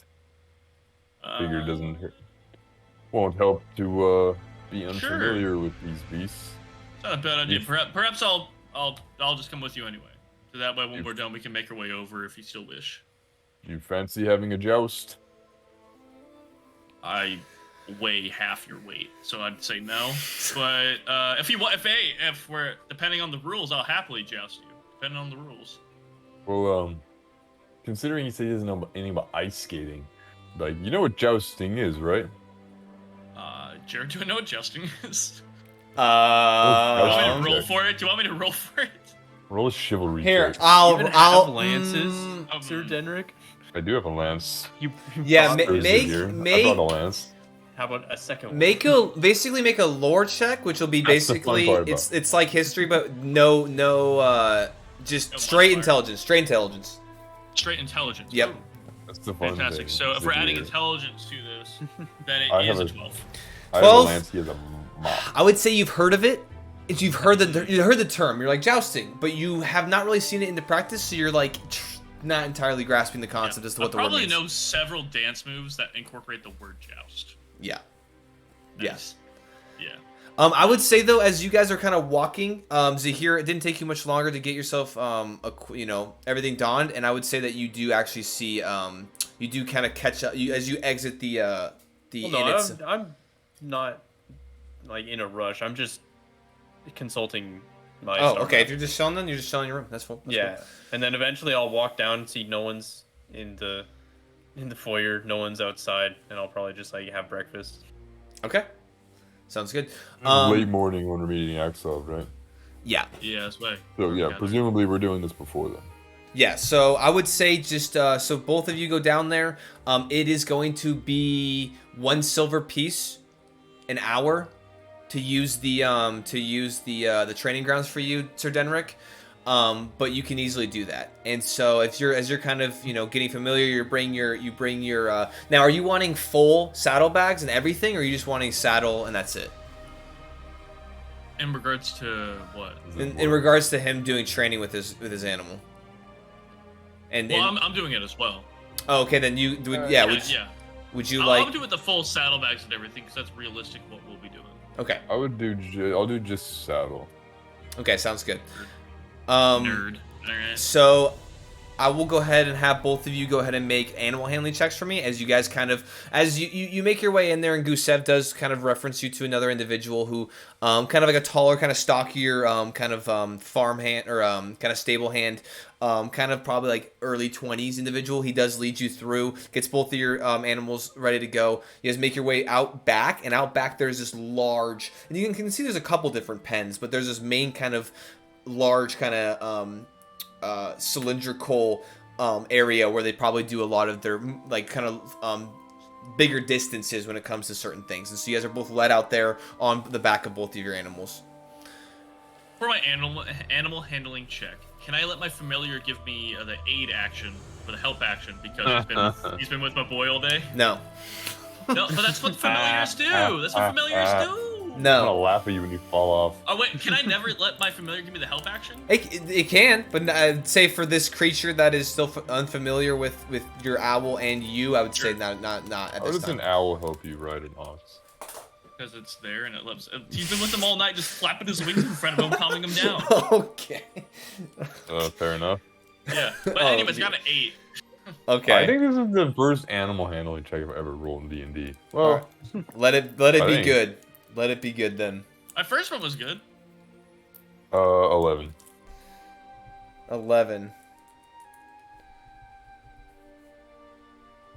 So I would say for you, there's a couple instances where Kavkin definitely starts to kind of, some of his kind of brash demeanor starts to come through, and there are a couple times. Oh, boy. Actually, go ahead and make dexterity saving throws for me. Do I make 2 of them?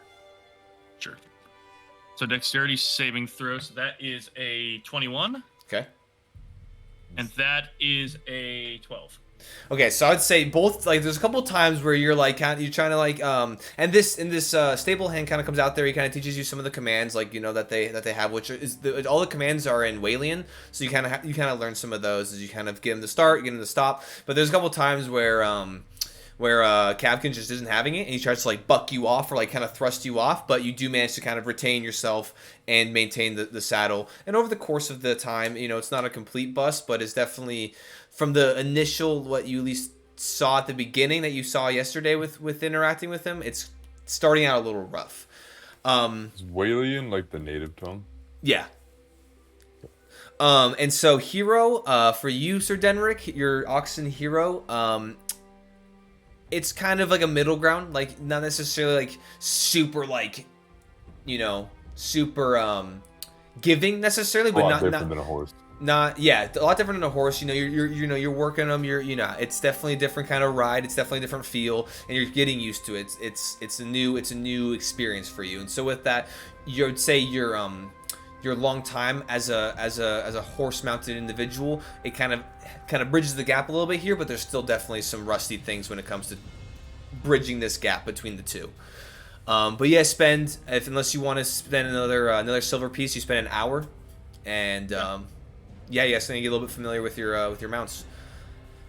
Yeah. I think that's good with me. I will then still leave Boulder here with Kavkin, as I'm gonna start using their names a lot more now.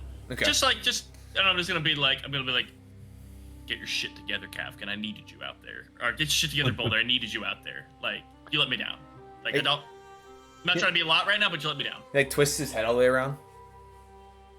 You're fucking adorable. Like, do it for the ox, not for me. You already got my heart.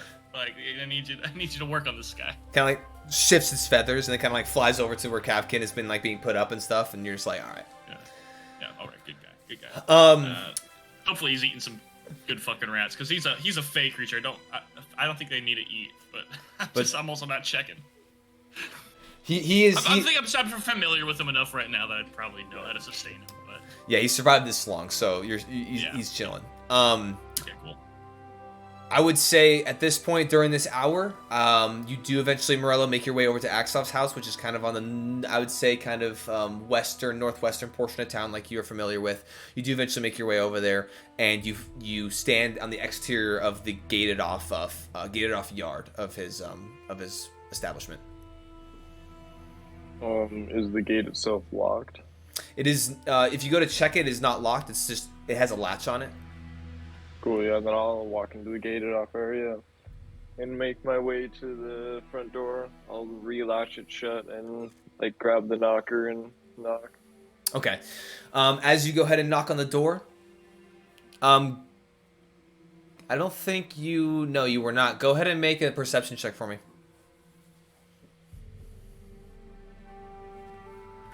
Make a dexterity saving throw. 9. Okay. Door-mounted crossbow.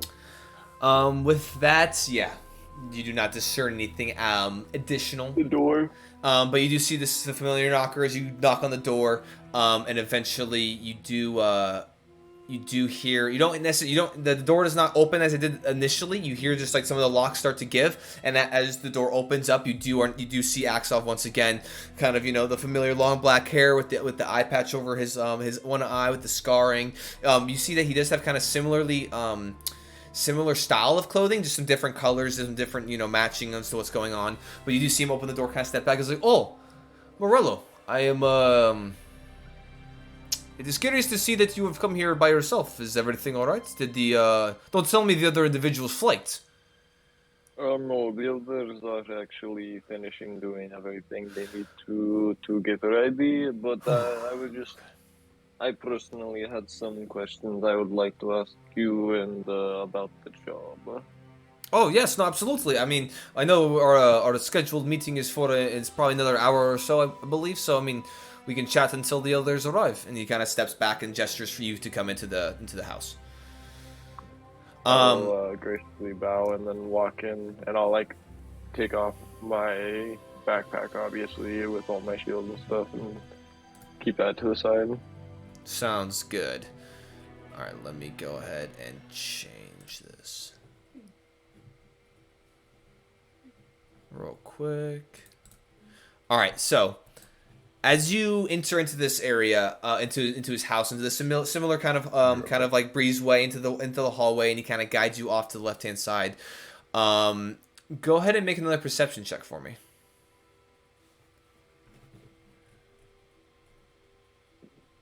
7.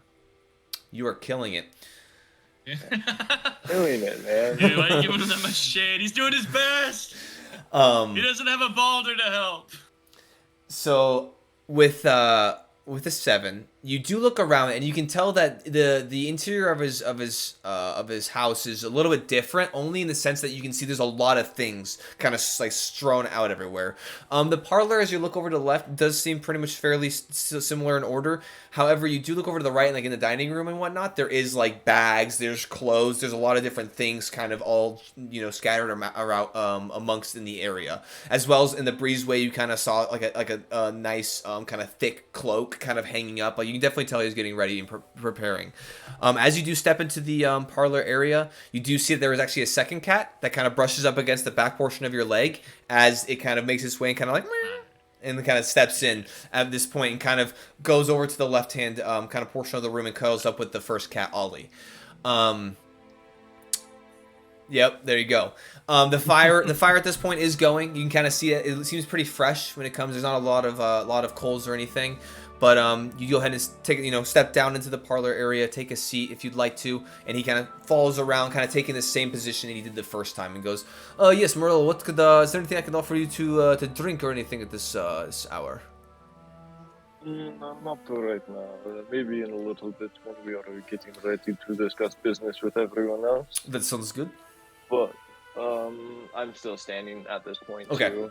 And there, I do have a question. Nothing we are transporting, including this information, is illegal or not above board in any way, shape, or form, is it? I would like to point out, I don't think I ever told them anything about information, right?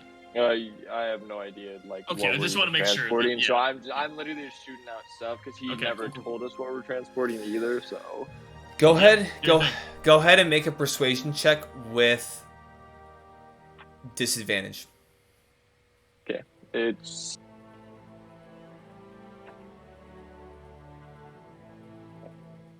not one of the ones I get advantage in. From Actually, have you already rolled? Hold on, have you already rolled? Have you already rolled? Nope. Okay, don't roll. Hold on. This needs to play out a little bit, and then you can roll. He's gonna kind of cross his arms and lean back a little bit, kind of smirk, like, what makes you ask such a question? Is there a need for for a need to know? Are you particularly inclined as to the business dealings as to what I'm doing, or just curious? Because the first conversation we had, nobody asked anything, and now you come here individually and you're inquiring. So I'm just curious as to what the notion is. Well, after spending a day or two in this town, I happen to notice that there is only two businesses here that are extremely nice. I guess, well, one business that's extremely nice, and then a keep that is gated in and has very fancy knockers. So I of course had to ask because and the Hearthfire seem to be a step above the rest in the ways you make money. And I was curious. I asked about what was going on there, but they said it was a touristy area during the summer, which is where a lot of tourists comes in from. But I was wondering because, I have a few as a holy man moral obligations of what I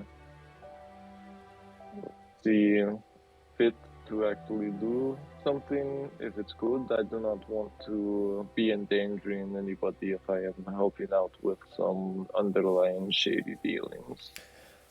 All right, go ahead and make your persuasion check. I would say straight roll. Damn, straight up. Okay, roll. That's an upgrade 15. from being fucked. Is it 16? Hey. 15. 15? Let's see.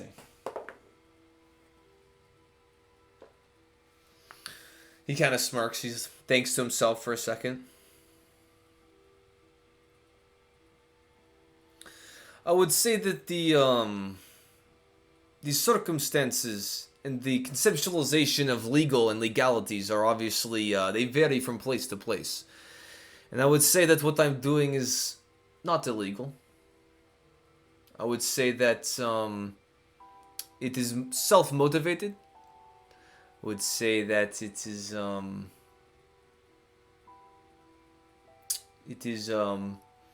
I'm pursuing my own interest in my own career progression, as you say.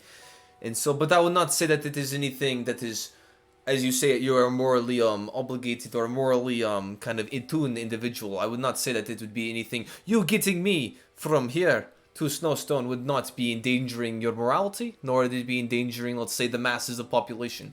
It's mainly a personal thing, and let's leave it at that. I'll look around. Well, as long as you can guarantee me that everything we are doing will not endanger anyone when we get to the other end, I do not mind helping with some business ventures, even if I have to be a little in the dark about it to make it feel a little better to know that I'm helping out. But as long as we are not endangering someone, then I have no obligations against it. No, and I think that it also, I mean, just for peace of mind for you, I think that it is also be good to tell you that what I carry, there's nothing necessarily what is the word, physical per se. It is more on the information venture, and so I would say that there's the chances of anything additional coming after what I have, or any additional risk to the operation itself is very minimal. So, for peace of mind for you, I do. That is what I'll say.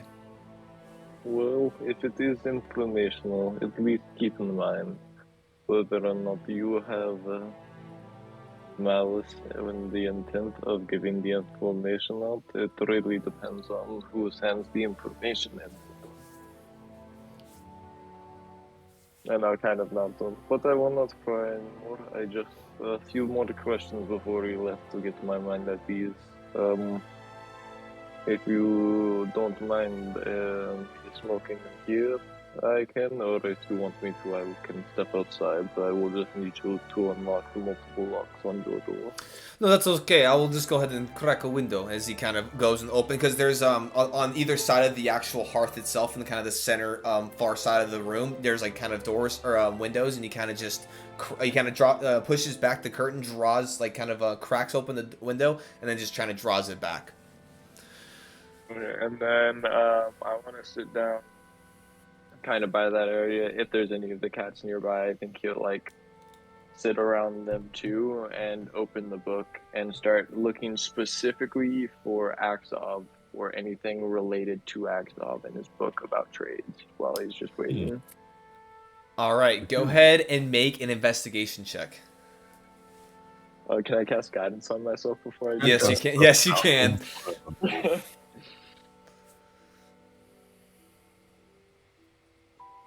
Investigation. 14. 14. Yeah, as you're looking through, I would say that with that roll, you kind of find that amongst the trade dealings that do transpire amongst the actual holds themselves, and in this area, there are obviously side groups or other groups that are obviously interested in moving things back and forth and kind of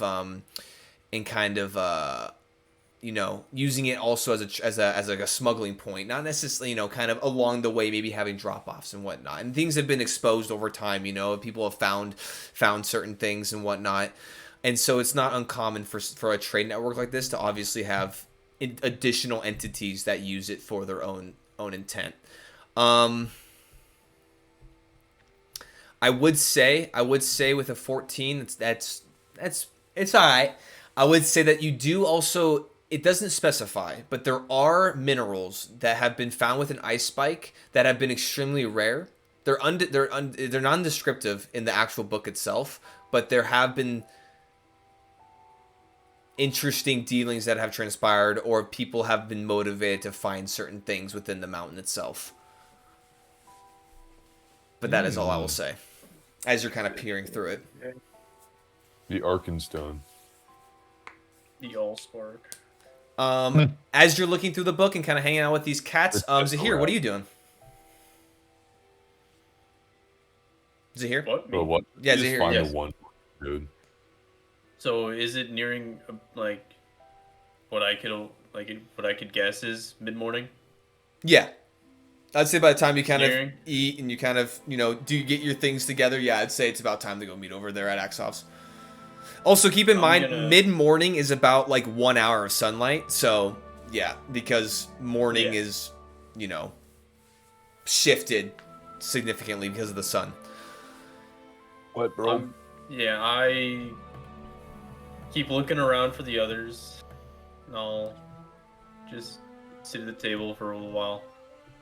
Damn, bro. Damn, the homies left this dude. I was just thinking that. It's just I guess, you see no one down there. I'm like, oh shit. Be rude as hell.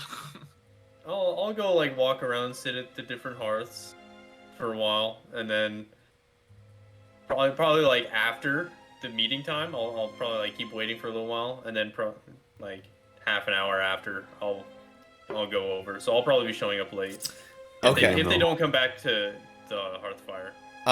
Well, I would say with this, I would say after you guys have kind of trained and put up your animals for that for the morning, what is Virden and Denrick doing? Hang on, once we were done with the hour, is there time to do another hour? I think I would protest that. I think I would turn to you and say, it's if we intend to speak with the Lord here, we should do that now so we're not late for Axov.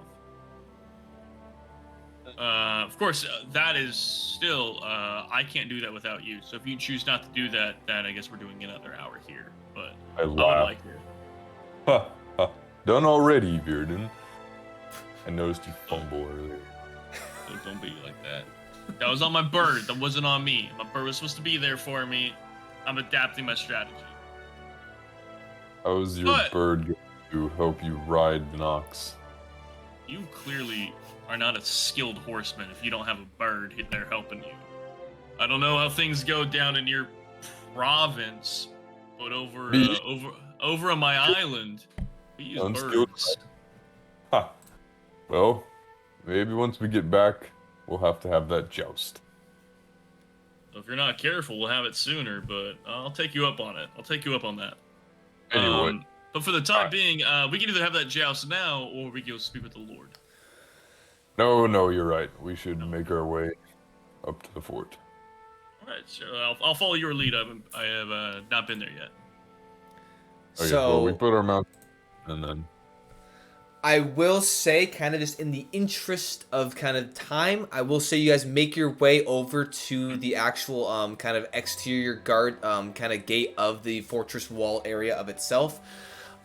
You do speak with some guards, you kind of inquire, and you do eventually make your way into the keep itself. You do make your way into the foyer, and it's pretty grandiose. You do kind of walk in, and as you're actually in this kind of courtyard of the keep itself, it is these tall walls, this large kind of multi-tiered kind of keep that has walls that kind of shoot out in different angles and just create this large space at the northernmost portion of the hold. Sir Denrick, you're kind of familiar with this as you guys make your way into the parlor. You do see a familiar, Sir Denrick. You do see a familiar individual kind of at the reception area, kind of at the immediate kind of portion of the entrance to the keep. And upon talking with them, you don't gain any traction when it comes to basically offering your services of making your way on the Frost Trail. If you would like to if you want to RP this conversation, we definitely can, but just to kind of expedite it a little bit. You say we don't gain anything? You don't gain anything. You request an audience with the Lord himself, which they don't directly they don't accept, but they do have a runner for you, and after waiting for like half an hour, they come back and they're like the Lord is not currently looking for anybody to run anything from this hold to the other, and unfortunately I apologize for the inconvenience, but at this time both holds seem to be relatively stable in circumstances and in resources, so. Well, fair enough. No messages or anything then? None required, no. Okay, sure. Well, All right. But Lord, hold on. I don't even know his name. Yeah, Vlaknik. Lord Vlaknik does actually send his regards, and he does appreciate the consideration to the welfare and the well-being of his hold and for his alliances. Oh, I replied would. K. Just K. well, if you would, Lowercase K space period. send Lord space Black, period. You gotta have a space period. send Lord Flacknick my regards, and thank him for his willingness to work with the Kingdom of Weston, and we look forward to dealings in the future. And with that, we are off. I think while he does that, I think I'll also go and I look forward to our dealings as well. But I just say it staring at that guy, just staring him down. I look forward to our future. As he looks, he's like, "So Denrick, absolutely, it was a pleasure to be able to work with you, and hopefully our alliance with the Kingdom of Weston can be fruitful, and we can establish a strong relation." And as you say that, he looks over and he nods back to Sir Denrick and just kind of like, "Okay." How far away is the door?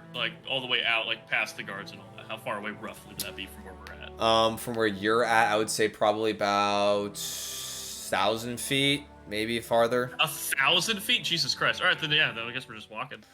Yeah, because you had to cross the courtyard of the actual interior space of this Walden area. Exiting the building. Oh, exiting the building? No, the exiting the building would probably be about 100 feet.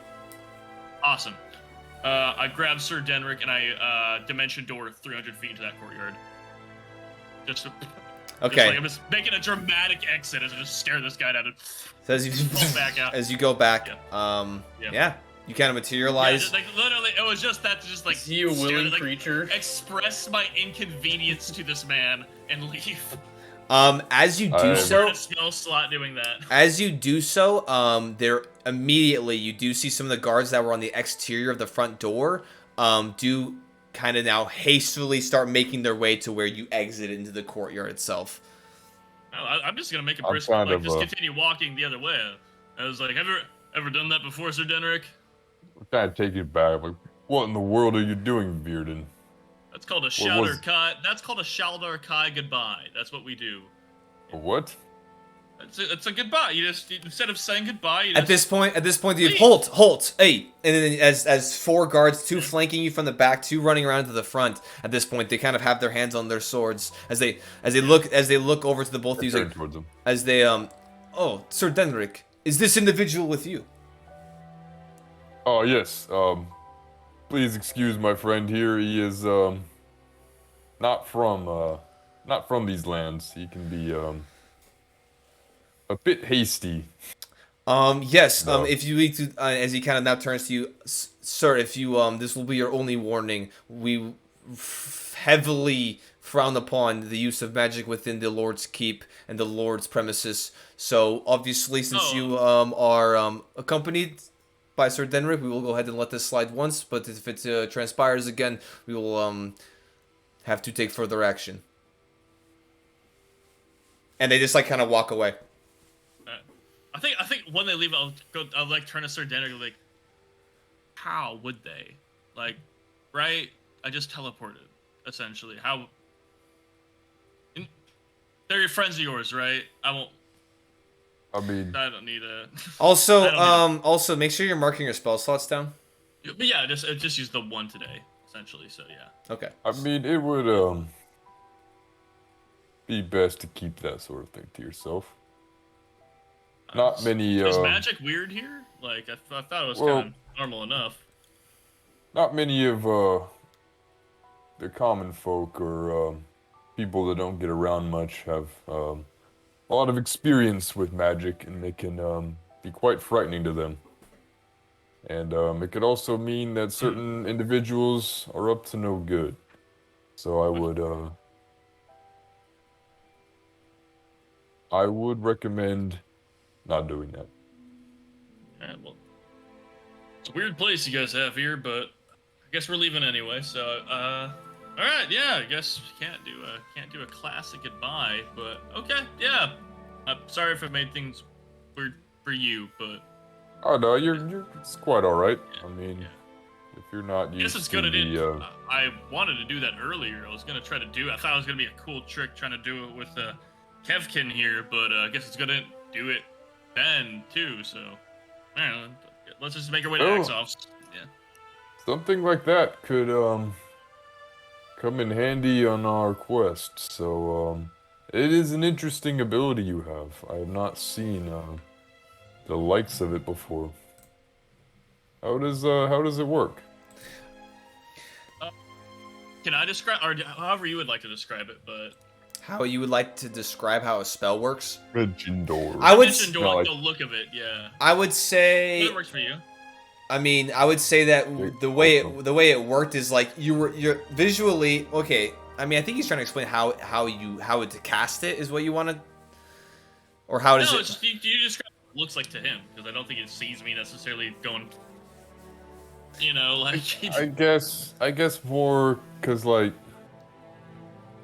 I guess I'd be more familiar with like what you'd like a regular wizard, you know, with like a staff, a book, you know, maybe like more like display of Well, the like, only casting a spell, you know. he then, said like- a singular word because the only component is verbal. And so as a singular word, and as he cast it, you were in the foyer, but then all of a sudden, as like it almost like your vision started to like kind of narrow out as you were transported through this space, as like your vision kind of goes like from like blacks and purples to dark, as you then are now exiting the spaces, then as your vision kind of returns, and you were gapped out. But all he said was a single word as he did that. So But That I one was yeet. I would say you guys can kind of discuss that as eventually you guys all kind of collectively make your way towards Axov's. I would say with them doing that sidebar and Yuza here, you all three actually I would say they both make it to the house, and then I would say a good like 10 minutes later goes by, and Zahir, you eventually make your way and knock and enter into the space as well. All kind of seeing the similar array of the interior residence, as it's kind of like a lot of preparations being done. Is there anything else you would like to have done, or are you just searching in the book there, Morello, for the time? Hang out with the cat, searching in the book. Yeah, the cat's one kind of is like nuzzling up against you, and the other one kind of eventually finds its way in your lap, and you're just kind of petting it, and the other one kind of just like lays off to the side, kind of tail flicking at your thigh every once in a while. You're just kind of petting, kind of zoning out as Axov's kind of just like moving around the house, just packing this stuff. But eventually, the group all congregates once again to the designated meeting time. As now Axov at this point with the whole group together.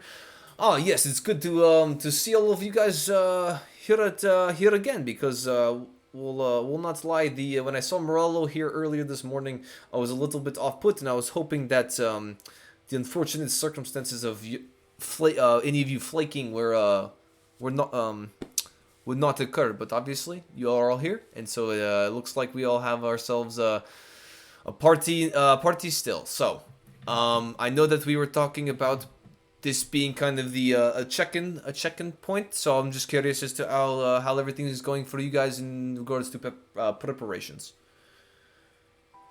Well, Have you had any more prospects for the job? Has anyone else inquired? Thankfully, nobody else has inquired after the designated meeting time yesterday. And I actually did take the time. I did take it yesterday. I did actually make my way to the couple other places that I posted the information, and I took them down. So nobody else has inquired. I don't feel like anyone else. I feel like we have a pretty solid group. I think more people at this point would just, especially any less skilled than y'all, would just be burdens at that point. So I think we're set. and I at least collected everything that I need to gather, and we went shopping together, so I'm sure that almost everyone has everything that we need for the journey. Excellent. I personally am ready to head out whenever. Yeah, I think I'd give him a list of some of the things I've given, like some of the things I purchased, like the clothing, and then also like the adventuring gear and such. Mm-hmm. And I think I'll kind of reel that off just to axe off, and then goes like, to the best of your knowledge, is there anything else we would need, or like this is kind of a general list, but anything that you're seeing, it's like, oh, like, holy shit, I can't believe you've forgotten this. I mean, honestly, I would say, but I have one already. I have a shovel. Other than that, it sounds like y'all covered everything. Okay. Should we just grab another shovel on the way out just to have more than one? I think it'd be As well beneficial. the same. I will also grab a shovel on the way out of town. I think two shovels would be beneficial amongst all of us. But honestly, if all of you are set to go, I can be ready by tomorrow morning. I think that the first leg of our journey is, or if the first leg of our journey is going to be a little bit it's going to be needs to be a little bit hasty in regards to the fact that the first landmark of where we'll be taking shelter is going to be a little bit past the actual kind of like range in which these animals can go. So we'll have to kind of push hard, push fast, and hopefully before it gets too shitty out, we'll be able to make it to the cave. What time do you want to meet where with our animals? I'm thinking that if we meet an hour before sunrise, that gives us, I mean, for the most part, a lot of the regions outside of Grimtoll, at least immediately, and at least to where the actual trail itself starts, a lot of that area is fairly, I would say, not residential, but it is fairly tame. And so I think if we get out an hour early and then we go ahead and we just make haste, we should be able to make it there before too many hours after dusk. Okay. It works for me. I don't mind being up early. Obviously, most of us were up pretty early this morning. Well, we don't need any more emergency supplies of anything else other than shovels, though. And It seems like that y'all have acquired firewood. It seems rations, tents. Honestly, it seems like y'all have covered the basics. Unless there's anything particularly that you would think of last minute, then I think that tomorrow morning we should be able to depart and make our way on this. He kind of starts to smirk on this harrowing expedition. One more Well- thing before we go. I don't know if I subtracted the gold for it. It was a dry bag with kindling. Oh, just subtract one more gold. It's fine. Copy. As long as The only thing I'll turn to Axel and say, I was looking around town. I guess if we have another day to work with, I was looking for any more books of the arcane. It seems like this town isn't very fond of magic. Is there anywhere that I might find just something a little bit more arcane than what Scavenger has, or is that about the limit in this town? sadly, not really. Most of the items when it comes to arcane things are generally what you've already found. Scrolls, a couple items here and there, but there's not necessarily. I know that the Lord has a practitioner of the arcane, however, that is very specifically kind of tied to his house and to his, I guess, dynamic, for lack of a better term. So. Not someone I can meet with necessarily. No, I would not necessarily. No, I do not think that would be possible. They usually kind of keep that a little bit more in house. So. Let's see. All right. Well, that's about it. I guess I get the east gate then. Meet at the east gate in the early morning. South gate.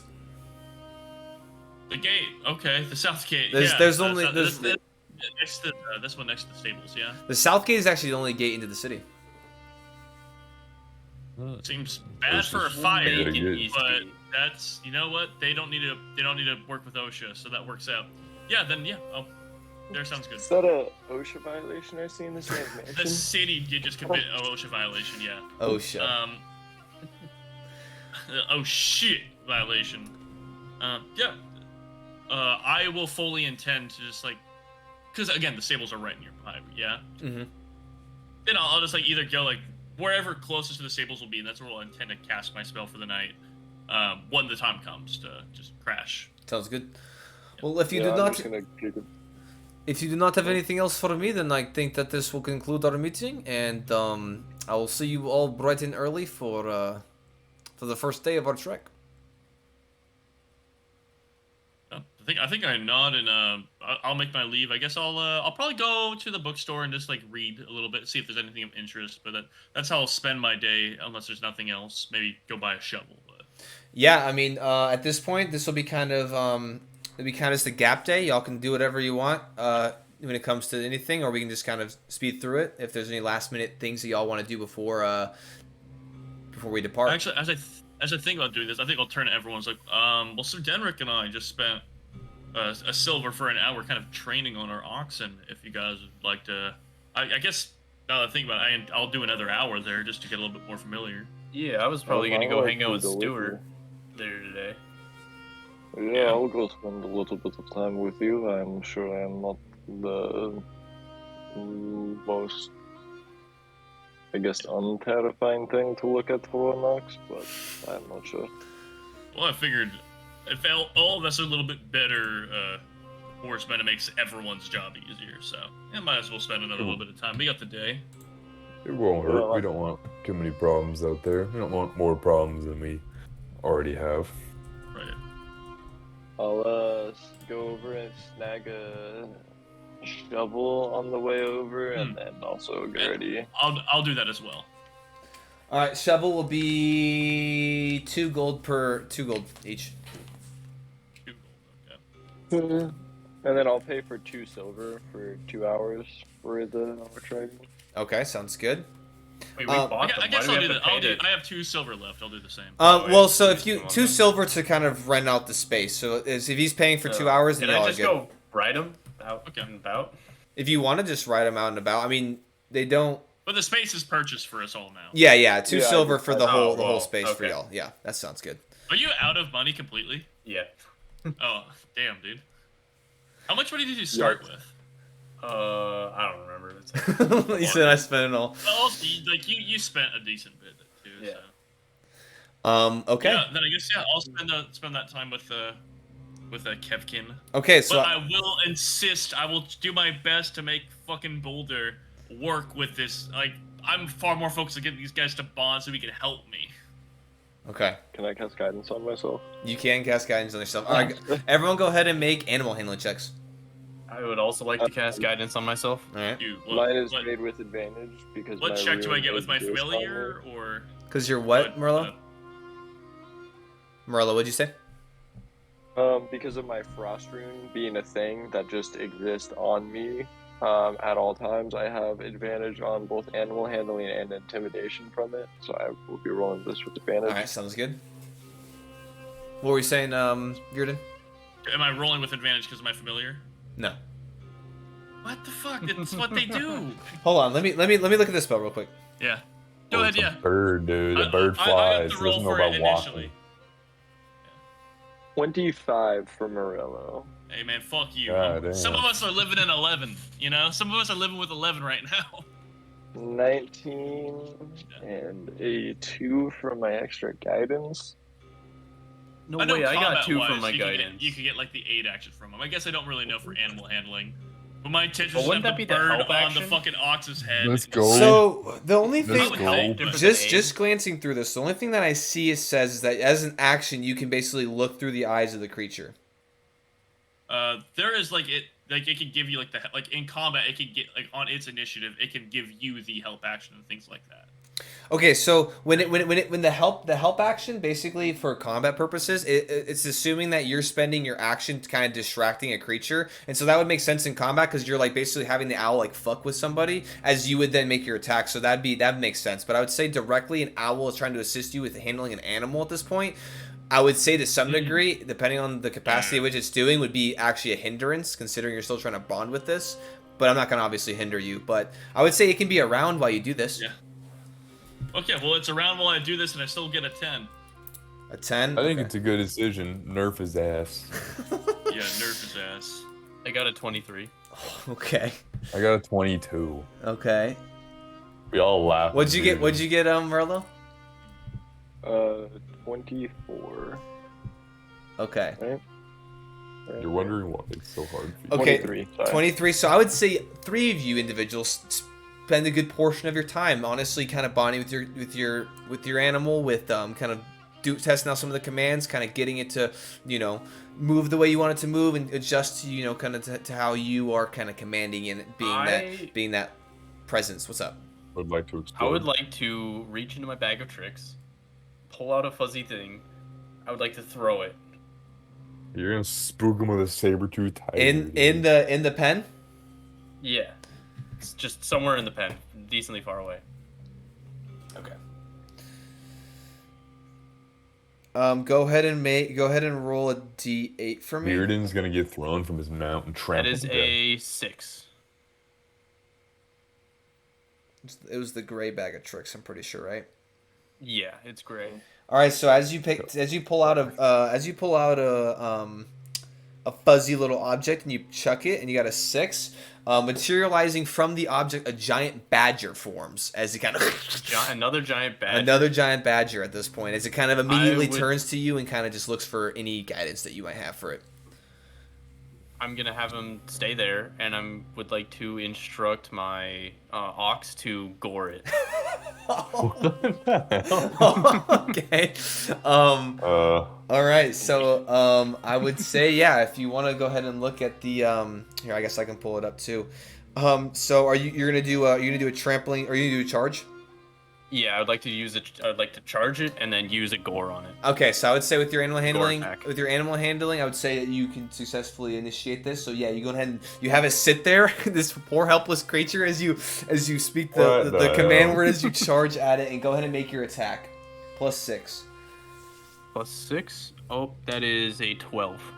I'm pretty sure its AC is probably lower than that. So go ahead and roll 4d6 plus 4. 4d6. Yeah. 4 5, 11, 13 plus 4, 17. Yeah, you 17 you damage. just you pummel it like as it drops its head, and you're just like you tell it to stay there. It drops its head, just smashes it through with its horns that kind of curl downward and out. Hits it, flings that shit over the fence line and outside of Yeah, the. what happens when they die? These fuzzy things. I'm pretty sure it just They just it's just like disappear? it's like dematerializes. Yeah, as it kind of you throw it over the fences, you kind of watch the body, and eventually just kind of like dissipates, and before it even hits the ground, Yeah, it just it's gone. vanishes. Yeah, it's gone. All right. Uncle, somebody you? Would anyone else like a try? Why did you do that to that poor creature? Yeah, I'd hardly call that a quietly creature. sit there in disbelief. It just, I'd hardly call what comes out of this bag creatures. And I will throw another one. Says the druid. It's hardly. Go ahead and go ahead Has and no soul. go ahead and roll another D8. Mm-hmm. That's a 1. At this point, as you Can throw I- it, a little weasel appears. Weasel. Yeah. Did Man's I see playing this? Weasel. This man's Did I playing see Weasel this and then I Stomper. see what he just did to the other animal? Yeah. Everyone. I mean, it's a Weasel large pen, but like, it's pretty. I mean, you heard the vroom, vroom, vroom, and like the charging and the eviscerating of a creature. So. Can I get in between the weasel and him? Eh. Yeah, I'd say as You you guys gotta throw put it, yeah, Weasel you make Stomper. your way over there for sure. These creatures aren't real. What are you guys on about? This is the You worst. have no This is idea the most what- unethical druid I think I've ever met. I'm not a They're not nature real. druid. Brains just it. because these animals are not, even if they weren't real, there's no reason to treat them like this because they can't do anything against it. Does the Well, what weasel else look am I gonna- threatening? Practice. The weasel doesn't look threatening. The weasel's kind of just like chilling, just kind of like it like materialized, and now it's just kind of like standing there and just kind of like starts sniffing around, kind of walking around. Yeah. You just wheezing? I think I look over. I make sure the weasel is in focus. I'm like, all right, come on, Kevkin. God damn it, to the left. And he just sharply goes right. Like, God. While he's doing this, can I cast guidance on Bearden now? Just because I see you struggling a little bit with it. Just be like, I'm just gonna That's guidance on the weasel. holy to symbol. Yeah, if you want to, you make another animal handling check with guidance. Again, or he. With guidance, Oh, Bearden. please. What's Would it it do be for me, rude? guidance? 1d4. Okay, Would it be rude to use woe on him? Yeah, it would be, fucker. I'm gonna use with it. that, it's a 24. 24. So you're like, go left. He goes right, and then like, but like you kind of feel like all of a sudden like more in tune with this creature, kind of like a beyond this kind of it's a weird feeling that kind of like Well, occurs over if you. If you'll allow, I'm trying to get this in, but I'm also am still sincerely trying to make my familiar and this animal bond and get comfortable together. Yeah, So, I would like, say obviously I get these, but I want to. I would say that Yes, like fucking. consistently Like, consistently your owl kind of like tries to land on its horn and kind of like hang out with it, which it consistently like shoves off. But I would say with this, you kind of coaxed it, you calm it down, kind of like stay there, and now at this point, Baldir kind of makes his way over and kind of lands on, kind of like adjusts back a little bit and lands on top of his like kind of neck area and like head area, and it doesn't seem to shudder. So there's I'm aware a spell was cast on me, right? yeah, you definitely felt like a presence of like divine kind of like assistance in some way, and you kind of feel like, you know, where you were struggling earlier, you kind of got the sense that something was that's transpired and that like it assisted you in some way. I want to Do shoot the I weasel. clock Morello cast a spell? I guess. I would say since you're so focused on getting Capkin to listen, I would say no. Sure. All right. Fuck it.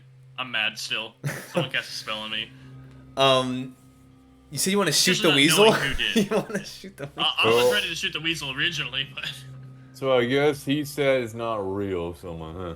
Fair enough. The weasel, anyone who's getting to the weasel still does have to go through an 8-foot tall dragon or 7.5-foot tall dragon.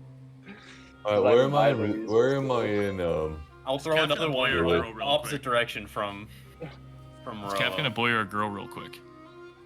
Boy. Nice. Good boy, Kevkin. God damn it, you've got it. Make a roll a d8, and this is your last charge. Yeah. 5. A panther appears. Straight up Okay. panther. Just kind of like materializes out of this fuzzy object and lands in the snow. And I would like it to like act defensively. Okay, as it kind of like haunches up and kind of like starts to like kind of like show its like kind of snarl a little bit as it kind of like paces back and forth. Does it spook any of the mounts? I would say you throw it far enough away, and y'all animals handling is definitely you guys managed to like to calm them down at this point at least. Though they do kind of like shift and they do back up like from the panther. The weasel not so much, but the panther's kind of like oh shit. The Like, weasel's still there. There's 2 Yes. of them out right now. yes. Ooh, I don't like that. I guess it is just a fancy game of target practice. Bought the repeating crossbow. And I You take can't aim guard at the panther and the weasel. I take aim at the panther, and I hit him with the 1-2. He's sprinting over there. Did you say put the weasel in your pack?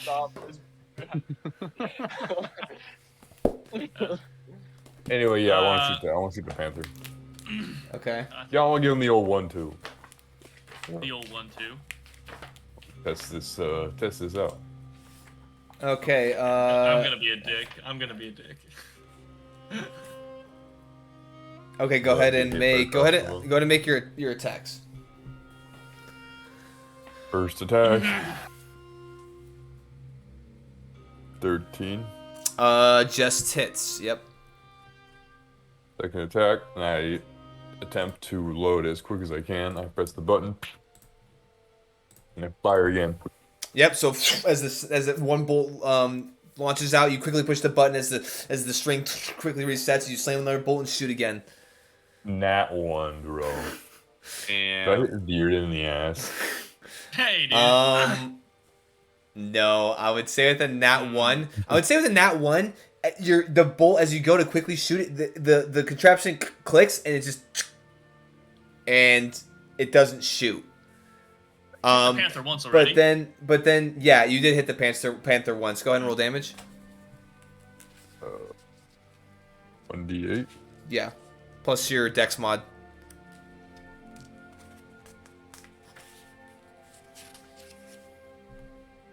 Or 4 points of damage. Yeah. So as you shoot the first one, wait, you don't add.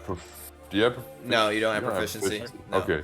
So Then we're just one. as you sink it into the shoulder of this panther, it kind of recoils and kind of like snarls out. It doesn't react aggressively in a counter to you. However, as the crossbow clicks and you kind of look at it and you kind of like hit the side of it, it like shoots a bolt off like into the air, off in the distance. As then it kind of like seems to return and function properly again. At least as you hit the Did I button hit back. a guard walking along the wall? No, you shot up into the sky. I have something I would like you to try, and I will have Stuart saunter over towards where he is, and I'm gonna cast Magic Stone in my pouch, and I'm gonna hand him one of the stones. So A rock. I'm gonna cast. Is the panther within 60 feet? Yeah. Is the panther or the weasel? I within say, 60 hold on, feet? hold on, There- hold on. I'd say the weasel's definitely within 60 feet. You'd have to move a little closer to the panther. Alright, well, if the weasel is within 60 feet, I'm gonna cast Toll the Dead on him. He needs to make a wisdom saving throw. Okay, The hold weasel? on. I know what That you're is thinking gonna right now, Logan. be a 2. On the weasel. It's a wisdom. Yeah, he doesn't beat a 15.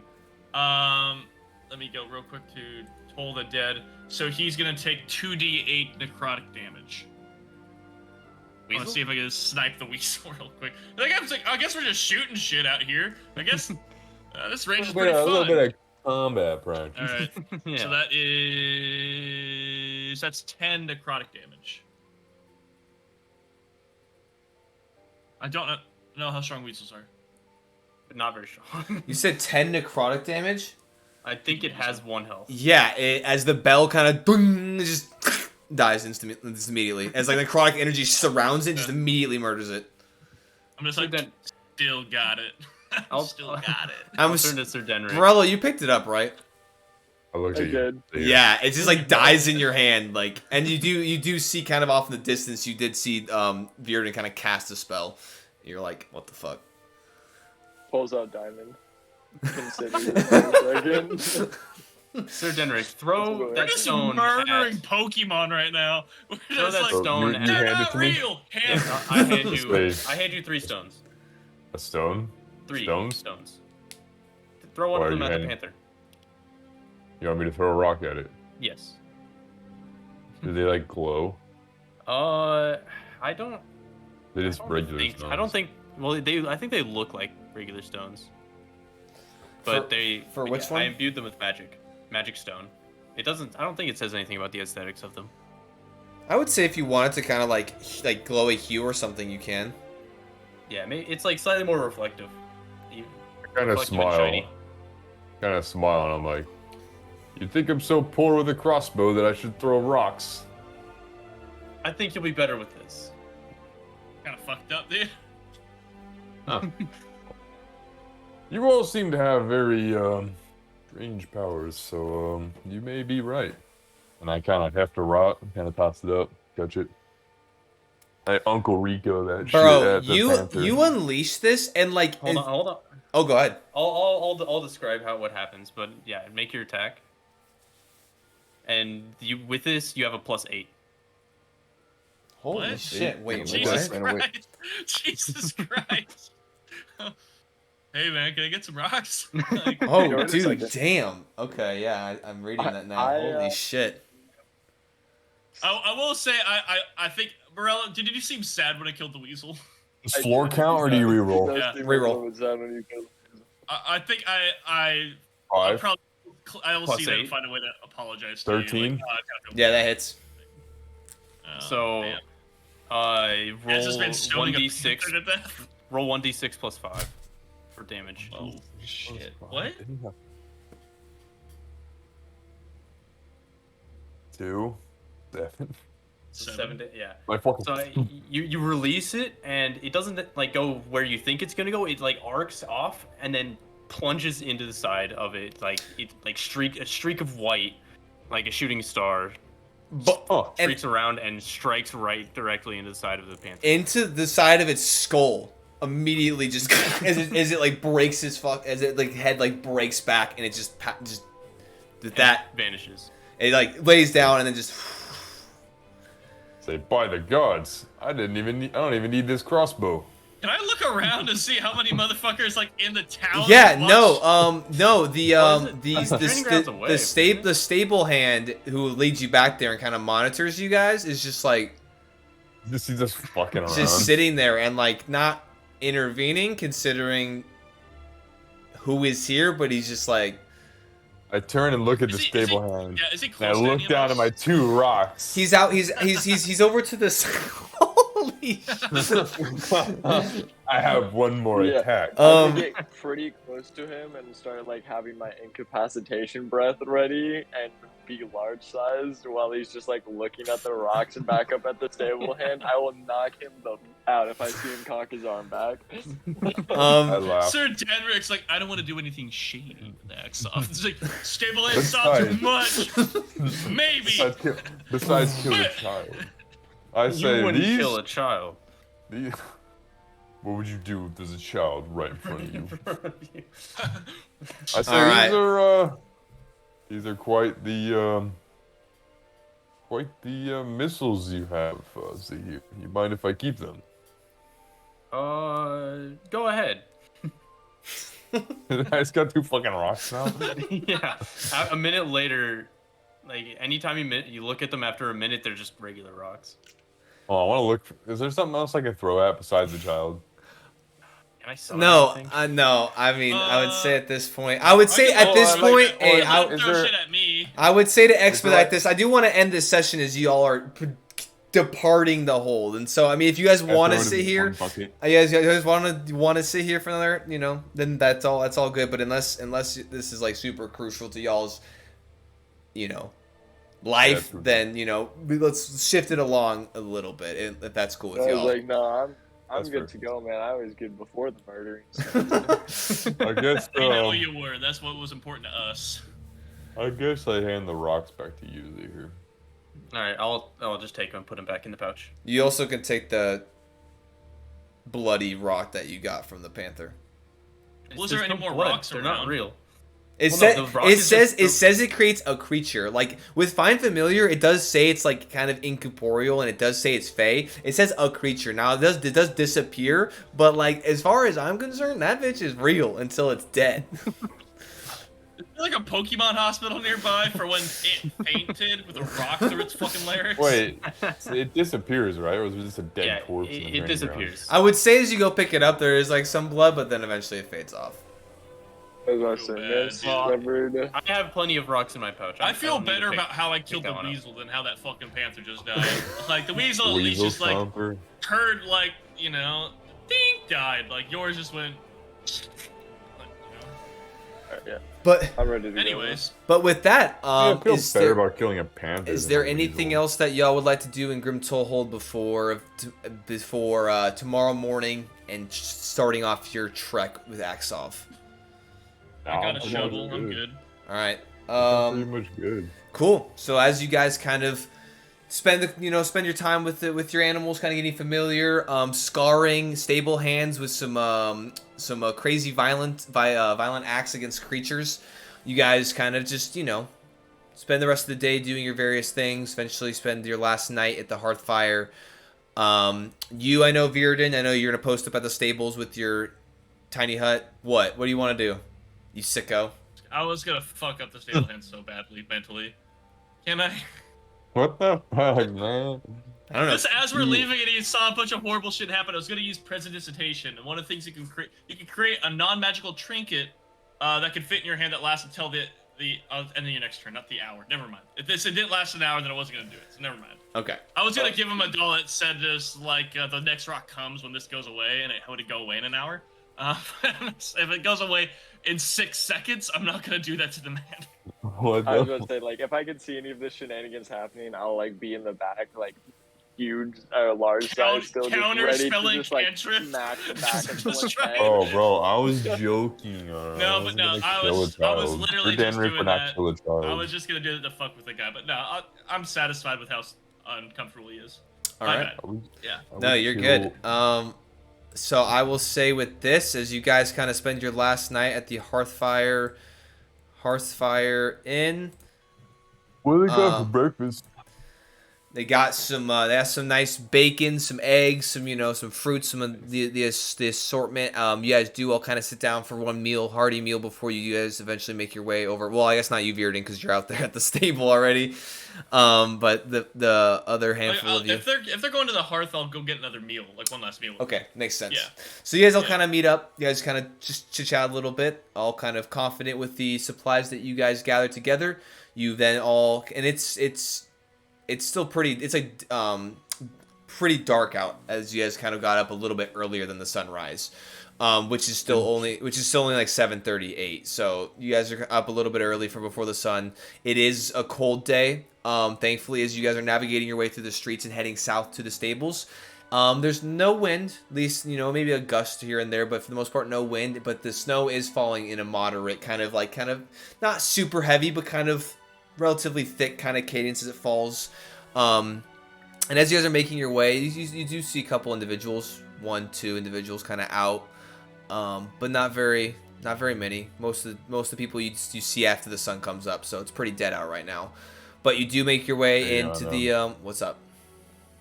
Before we get there, did you let anybody else know that you were staying there, Virden? That you were staying at the stable? I think when I left dinner, I would have said something. Like, I'll meet you at the stables or something. And left that fucking. Okay. friendly. Well, Yeah. I bring him a continental breakfast. He met at the inn. A nice sandwich. In the morning?